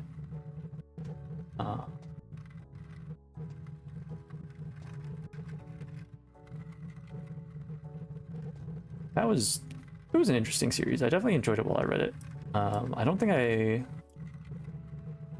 revisited a ton the same way that I revisited the other series that I really enjoyed when I was young. Things like The Chronicle of Narnia and Artemis Fowl and Redwall. I definitely, gosh, I think I just need to not let it get stuck in those patches of lava. Once again, very much Korean advice, but times it'd be like that. But yeah, those were series where like I read those books over and over and over again.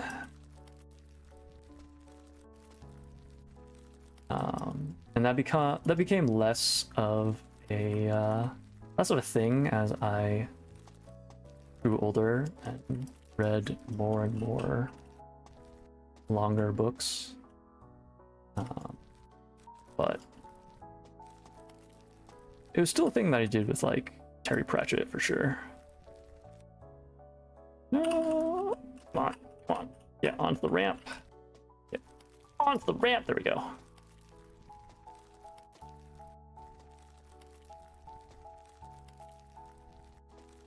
I think I should be doing a bit more with my camera control.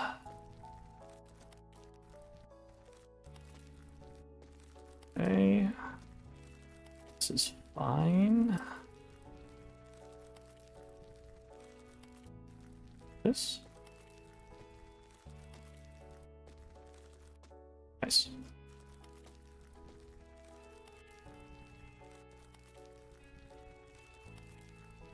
And speaking of old book series that I used to really enjoy, there are definitely a few books in there are a few books that I have not read because the authors have passed, and it feels like reading their books would like end, I don't know, like an era.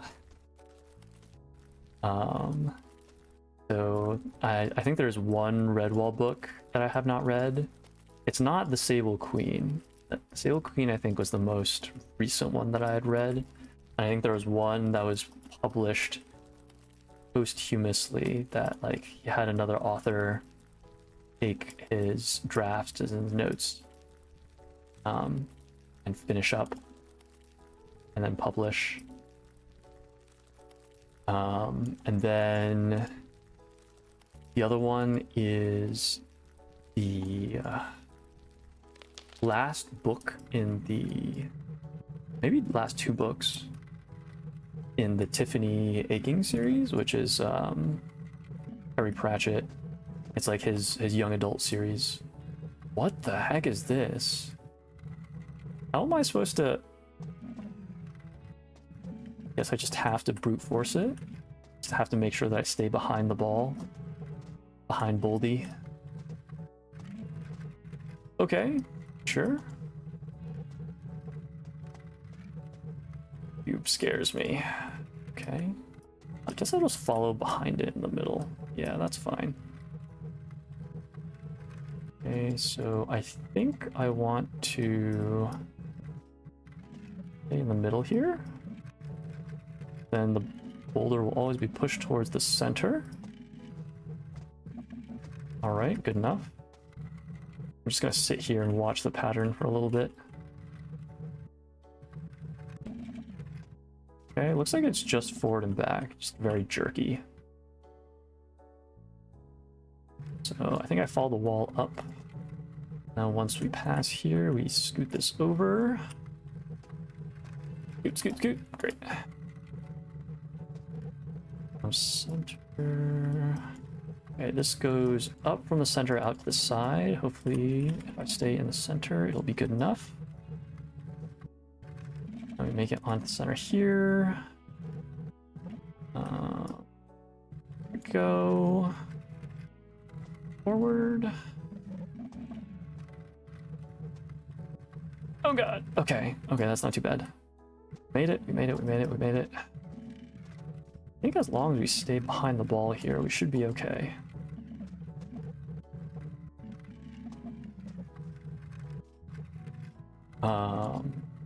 Yeah, so I think the last Tiffany Aching book actually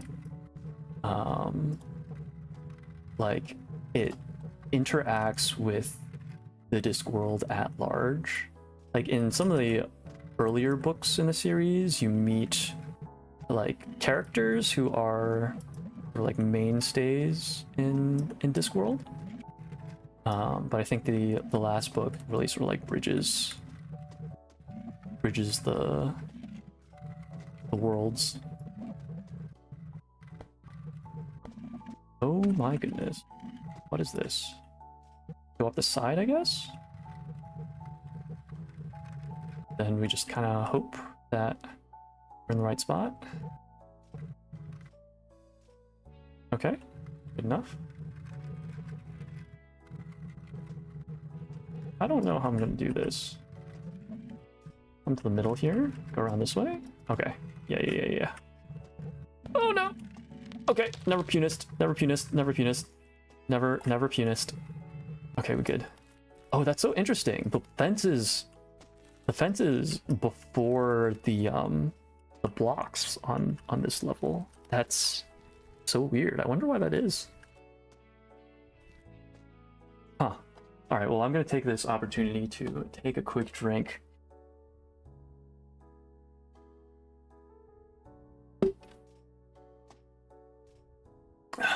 Alrighty.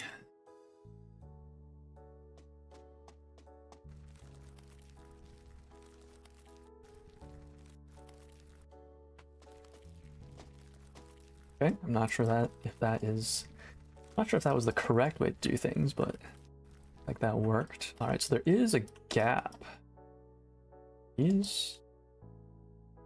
Wait for the gap to come back. I think this is also a gap here.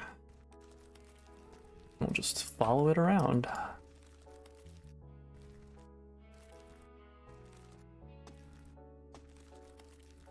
Oh, that's some very fast spinning up ahead.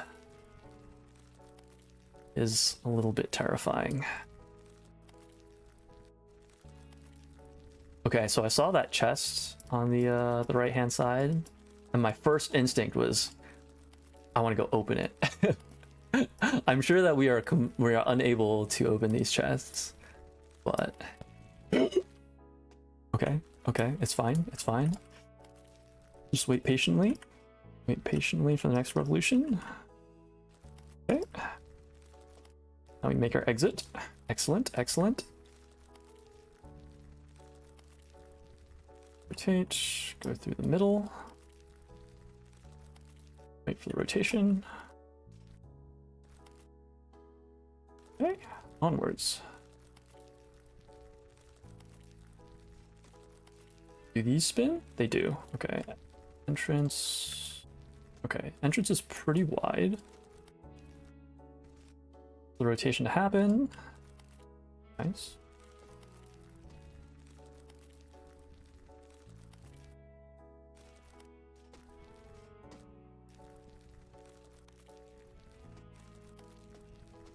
Okay, get behind. I don't like that camera angle. Shoot. Okay, that's not too bad. Oh boy, that was unfortunate. Move. Zoom.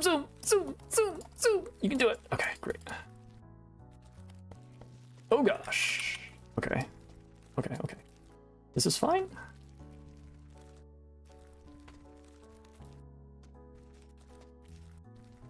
Go up this way. Just barely.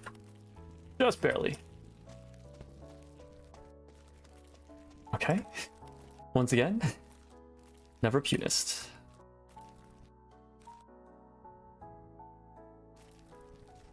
Go in here, and then we have to go over to the left-hand side. I'm going to pass in front of this crystal, just so I don't get the camera stuck inside of it again.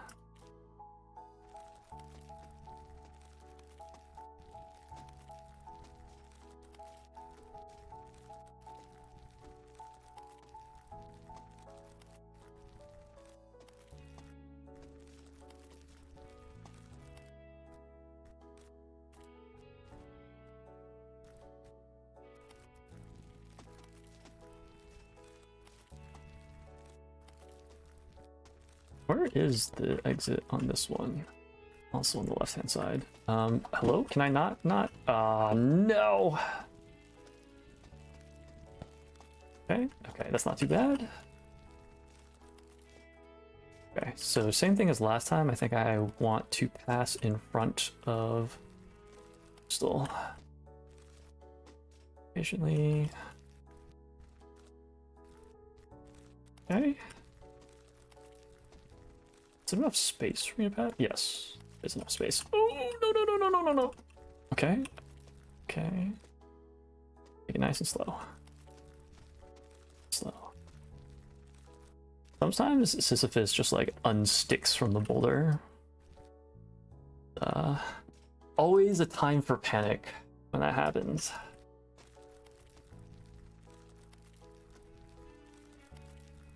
I've not been keeping track of our level count here. I apologize.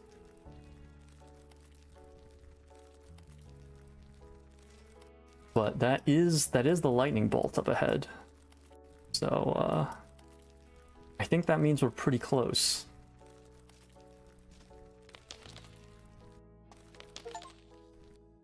Final sprint, 80% achieved. All right. Let's see what we got.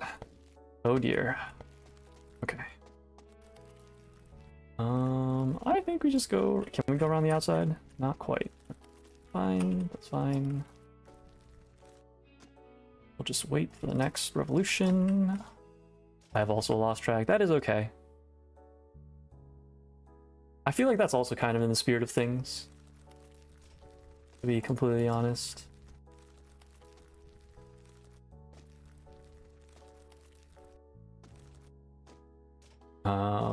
Rosie's brother earlier this year went on a trip to Bhutan, where part of the trip was summiting a large mountain. I forget which one exactly. Oh dear. Go, go, go, go, go. Zoom, zoom, zoom, zoom. Okay. Summiting a large mountain. And wait, no, was it that? No, no, no. Okay. So when we were traveling, we were talking to someone who had summited Mount Kilimanjaro. And he said that the tour for like the final the final leg of the journey, going from like the camp that they were at to the summit itself, happens at like, you start at like midnight. And the reason that they time it this way, one, because you get to make it to the top in time to see sunrise, which is really cool, but also because they found that by summiting in the dark, when you cannot see the summit, they had a higher success rate of people like actually managing to reach the summit, whereas if they did it during the daylight, then people would like see how far it was and then get discouraged.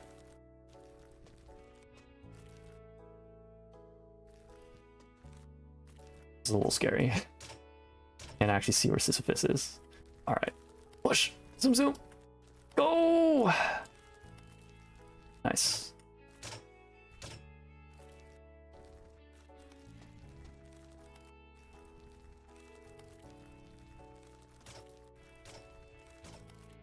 Yeah, isn't that just, it's like an interesting little piece of almost like player psychology. Oh dear, oh dear, oh dear, oh dear. Okay, this is fine. Fine.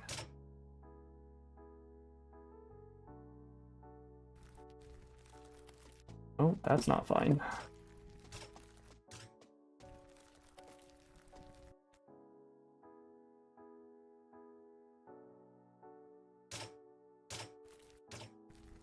Let's go. Should probably wait for the next revolution.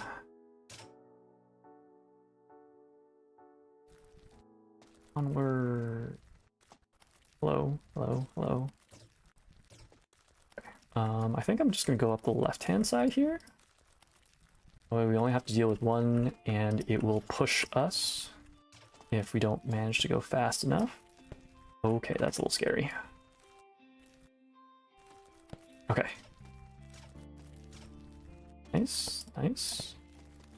I probably should have waited, but once again, never refutist! Okay, that's the 3. Go.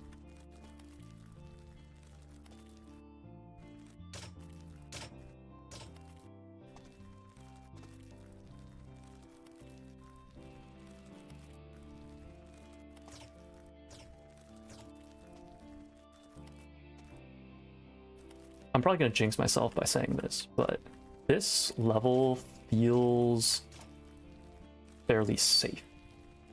Like, I feel like given how the obstacles are set up, even if I were to lose the ball, I would not lose a terrible amount of progress before I caught it again. So let's hope that I don't jinx myself.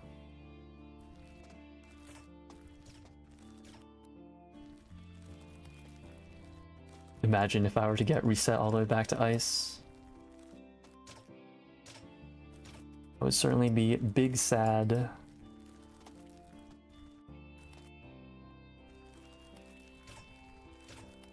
But I think this level, kind of like the fan level before it, very much like designed such that it will catch anything that falls from level. Oh geez, that was entirely mispositioned. Oh dear, this is bad.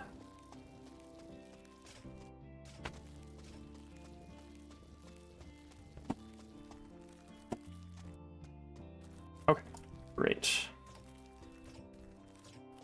I think that supports my point, but I am not exactly willing to test it further.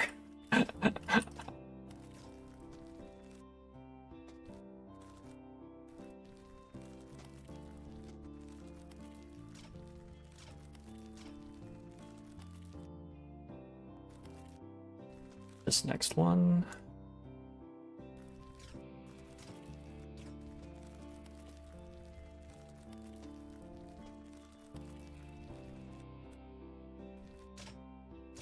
Three.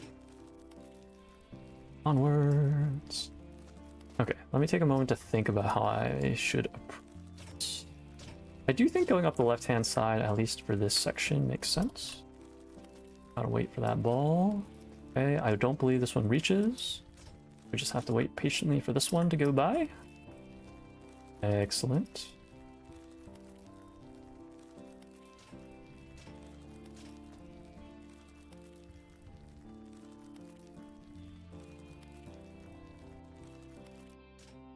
These obstacles just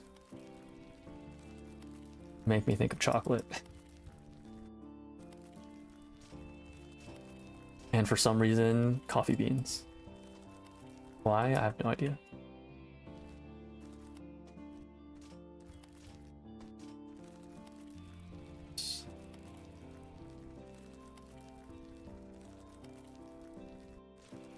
It definitely feels like the game expects you to have improved your control of the boulder by this point.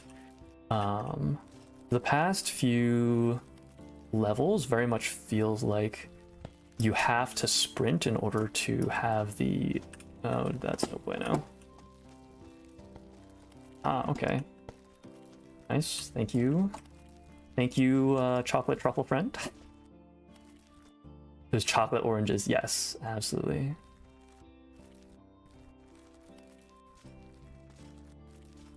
Looks like it should be very tasty.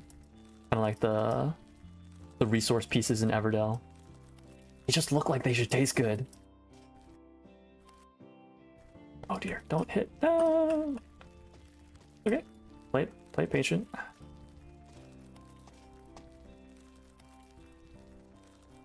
Okay, go off to the left here. Nice. Oh, that's out of bounds. Oh dear. Hello. Hello. Oh no.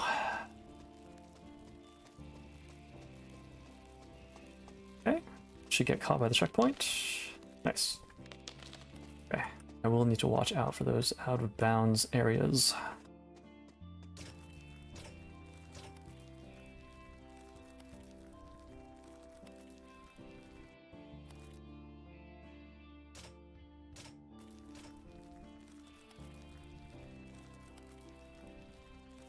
Oh man, so I recently had this candy that was like, it was like a healthy gummy.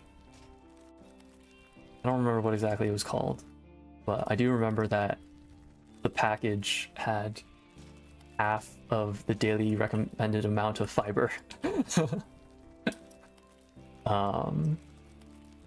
And I have pretty specific tastes when it comes to gummies. Swedish fish are all right. Welch's fruit snacks are pretty good. A lot of the other texture profiles just for gummies just like aren't really my jam.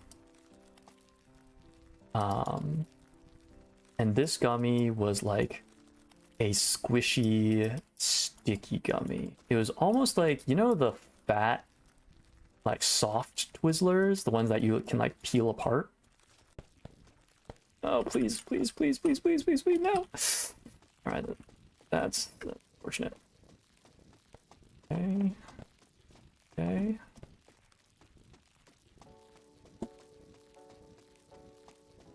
Well, hopefully that'll be caught by the checkpoint. Out of bounds. Okay, that's a little unfortunate. Alas. Hello.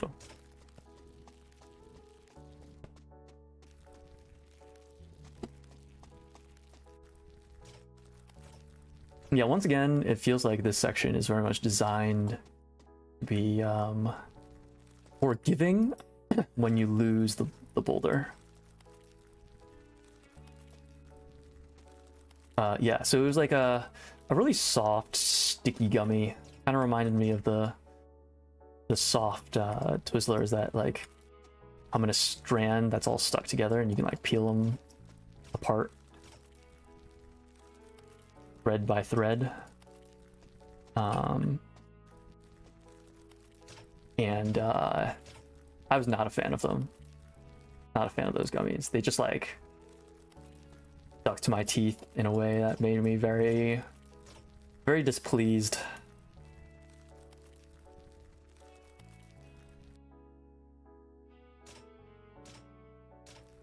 So my sister was the one who got them and maybe eat them. The game really isn't cruel. Yeah. Definitely... it is definitely punishing in places. And there are definitely design choices that are very specifically like, this is here to make you suffer. So like the fact that you can't like reset your character to the most recent checkpoint. You just have to go chase after the boulder when you lose control of it. That can feel a little bit punishing. Absolutely. But they clearly designed specific spots as like checkpoints where once you pass them, it's very difficult to like reset beyond like to before those levels. So the level before this one feels that way, as well as the band one before that I mentioned also kind of feels that way. So there are definitely bits that are like within expectation. I'm not sure how I'm supposed to navigate this section. I think I am supposed to just walk the boulder up and then walk it sideways.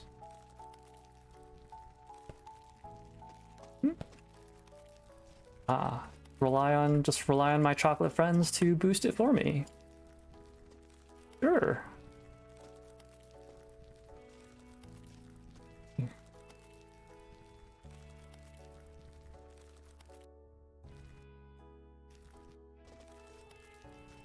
Oh boy, this section very much feels just like a spatial reasoning section. Like, do you remember how far these chocolate oranges expand and how far these chocolate truffles travel?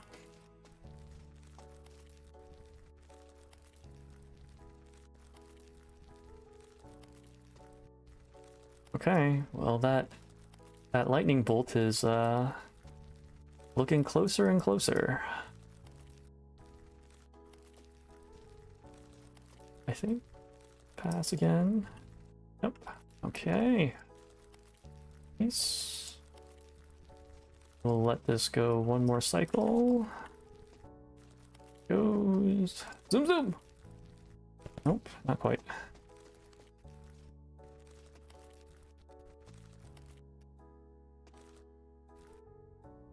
There we go. There it is. Okay.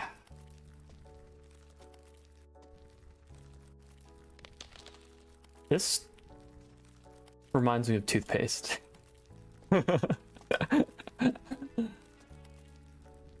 Just the coloration.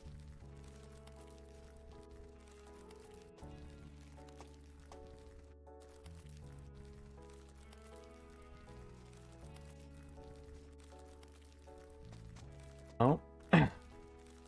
Just fat fingered my spacebar there. For sure, yeah. Toothpaste the level. I'm sure they have an actual name for it, but that's what I'm gonna go with.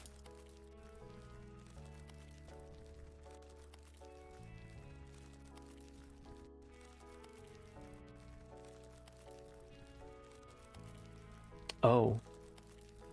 Weird question. Do you wet your toothbrush before or after you apply toothpaste? I have a weird question because I have a weird response in that I do not wet my toothbrush. I just slap the toothpaste on there and stick it straight in my mouth. Let my saliva do the work.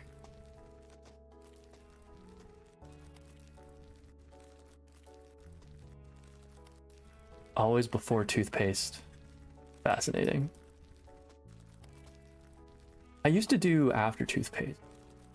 And then at some point I got tired of having so much liquid in my mouth and I was like, you know, maybe I would have less slobber to contend with if I just didn't wet my toothbrush.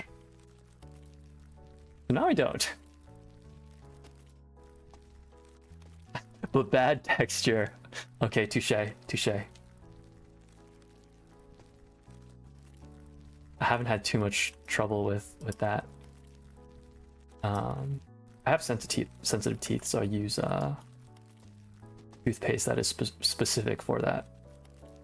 And one of the things that I noticed is that if I do not rinse after I brush, I just spit, then the toothpaste spends more time on my teeth, and my teeth get less sensitive, which is a good thing.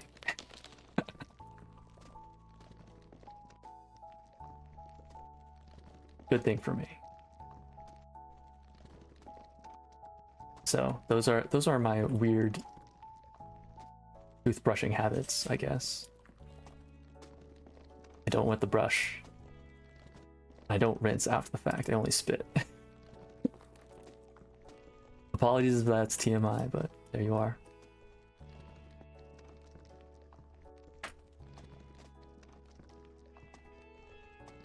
There are bombs on the side, but it looks like the center is pretty clear. It should just be a straight shot up the middle. As long as Boldy will work with me here.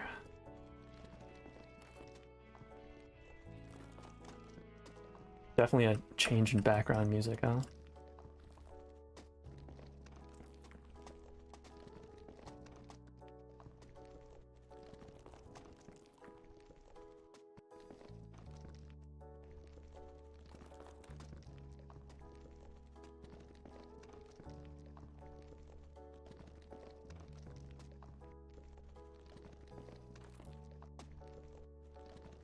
Oh, on the related topic of TMI conversations related to teeth, I've historically had a very strong gag reflex, like ever since I was a young child. I struggled to consume leafy vegetables, not because I dislike the taste, nor because I dislike the texture, but just because chewing and swallowing a leafy vegetable physically triggered my gag reflex. Not because it was like gross or anything, just because it was long and stringy, and attempting to swallow it was just like too much. I have puked multiple times in the orthodontist's office when they were trying to take like molds my teeth. Yeah, bad memories. And after I got my braces out, my teeth have kind of shifted because I couldn't keep my retainers in because they triggered my gag reflex. What the heck are those? Oh, that was kind of mean. Would you do this? This reminds me of the one of the levels in Bastion. Forget what exactly is happening in the story at the time, but the overarching story of Bastion is one of like war and racism, and it's like post apocalyptic level of World War in that world. They're cute though. They're absolutely cute. Unfortunately, their rocks are they don't have that much of an effect because they're all like coming from exact opposite angles at the same exact time. So for the most part, they're just like negating each other's momentum, and if anything, they're providing a small boost upwards. But they're so over the course of Bastion, your main character is a character basically on one side of the war, and ends up meeting and interacting and like becoming friendly with characters from another faction. And there's one level in Bastion where the character that you meet that belongs to the other faction gets injured, and you have to carry him through enemy fire. And the really interesting thing about this level is that the way that they coded it, they remove all of the UI, but the game still behaves like you have a health bar. Hello?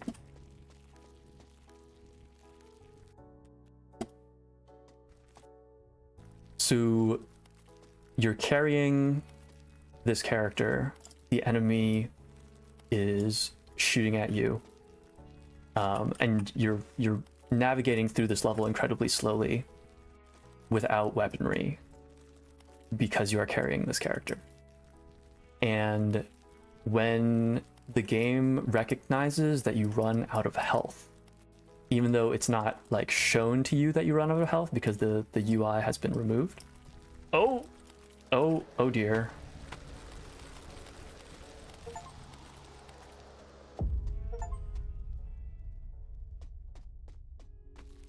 Okay. Well, I guess this is the Game of Sisyphus after all. It would not truly be the Game of Sisyphus if there was not a forced reset mechanic like that. How are we doing on time? It is currently 10 o'clock. I'm down to make a couple more attempts at this, since it does seem that we are pretty close to the end, I think. But do let me know if you would like to call it a night, and we can certainly call it a little bit early, and then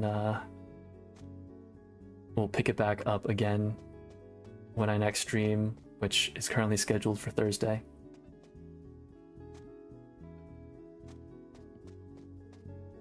Feels like it, yep.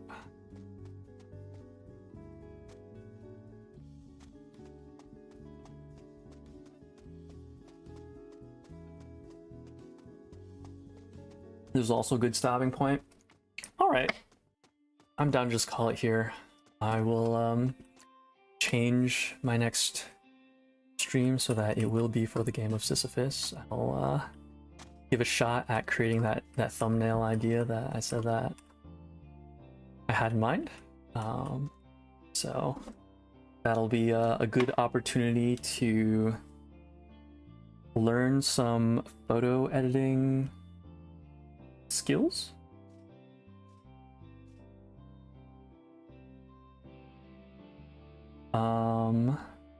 And last time I ended my stream with a poem, which I decided I liked. So I also picked a poem to end the stream on. Bit of a longer one, so bear with me. This is Peanut Butter Sandwich by Shel Silverstein. And for those who are unaware, a lot of Shel Silverstein's work in terms of his poetry is also, like, he also wrote songs for them. So this is in fact an actual song, but I will just be reading the poem version. I'll sing you a story of a silly young king who played with the world at the end of a string, but he only loved one single thing, and that was just a peanut butter sandwich. His scepter and his royal gowns, his regal throne and golden crowns, were brown and sticky from the mounds and drippings from each peanut butter sandwich. His subjects all were silly fools, for he had passed a royal rule that all they could learn in school was how to make a peanut butter sandwich. He would not eat his sovereign steak, he scorned his soup and kingly cake, and told his courtly cook to bake an extra sticky peanut butter sandwich. And then one day he took a bite and started chewing with delight, but found his mouth was stuck quite tight from that last bite of peanut butter sandwich. His brother pulled, his sister pried, the wizard pushed, his mother cried. My boy's committed suicide from eating his last peanut butter sandwich. The dentist came and the royal doc. The royal plumber banged and knocked, but still those jaws stayed tightly locked. Oh darn that sticky peanut butter sandwich. The carpenter, he tried with pliers. The telephone man tried with wires. The firemen, they tried with fire, but couldn't melt that peanut butter sandwich. With ropes and pulleys, drills and coil, with steam and lubricating oil, for 20 years of tears and toil, they fought that awful peanut butter sandwich. Then all his royal subjects came. They hooked his jaws with grappling chains and pulled both ways with might and main against that stubborn peanut butter sandwich. Each man and woman, girl and boy put down their plows and pots and toys and pulled until crack! Oh joy! They broke right through that peanut butter sandwich. A puff of dust, a screech, squeak. The king's jaw opened with a creak, and then in a voice so faint and weak, the first words that they heard him speak were, "How about a peanut butter sandwich?" So that is Peanut Butter Sandwich by Shel Silverstein. Hope you enjoyed it. I thought it was a nice reflection of this task that we have committed ourselves to, the folly of man, and how sometimes we are driven to and even desires silly things that may not be the best for us, but somehow still make us quite happy. I hope you enjoyed the stream, and hopefully I will see you again on Thursday. Take it easy, folks. Thanks for hanging out, friend.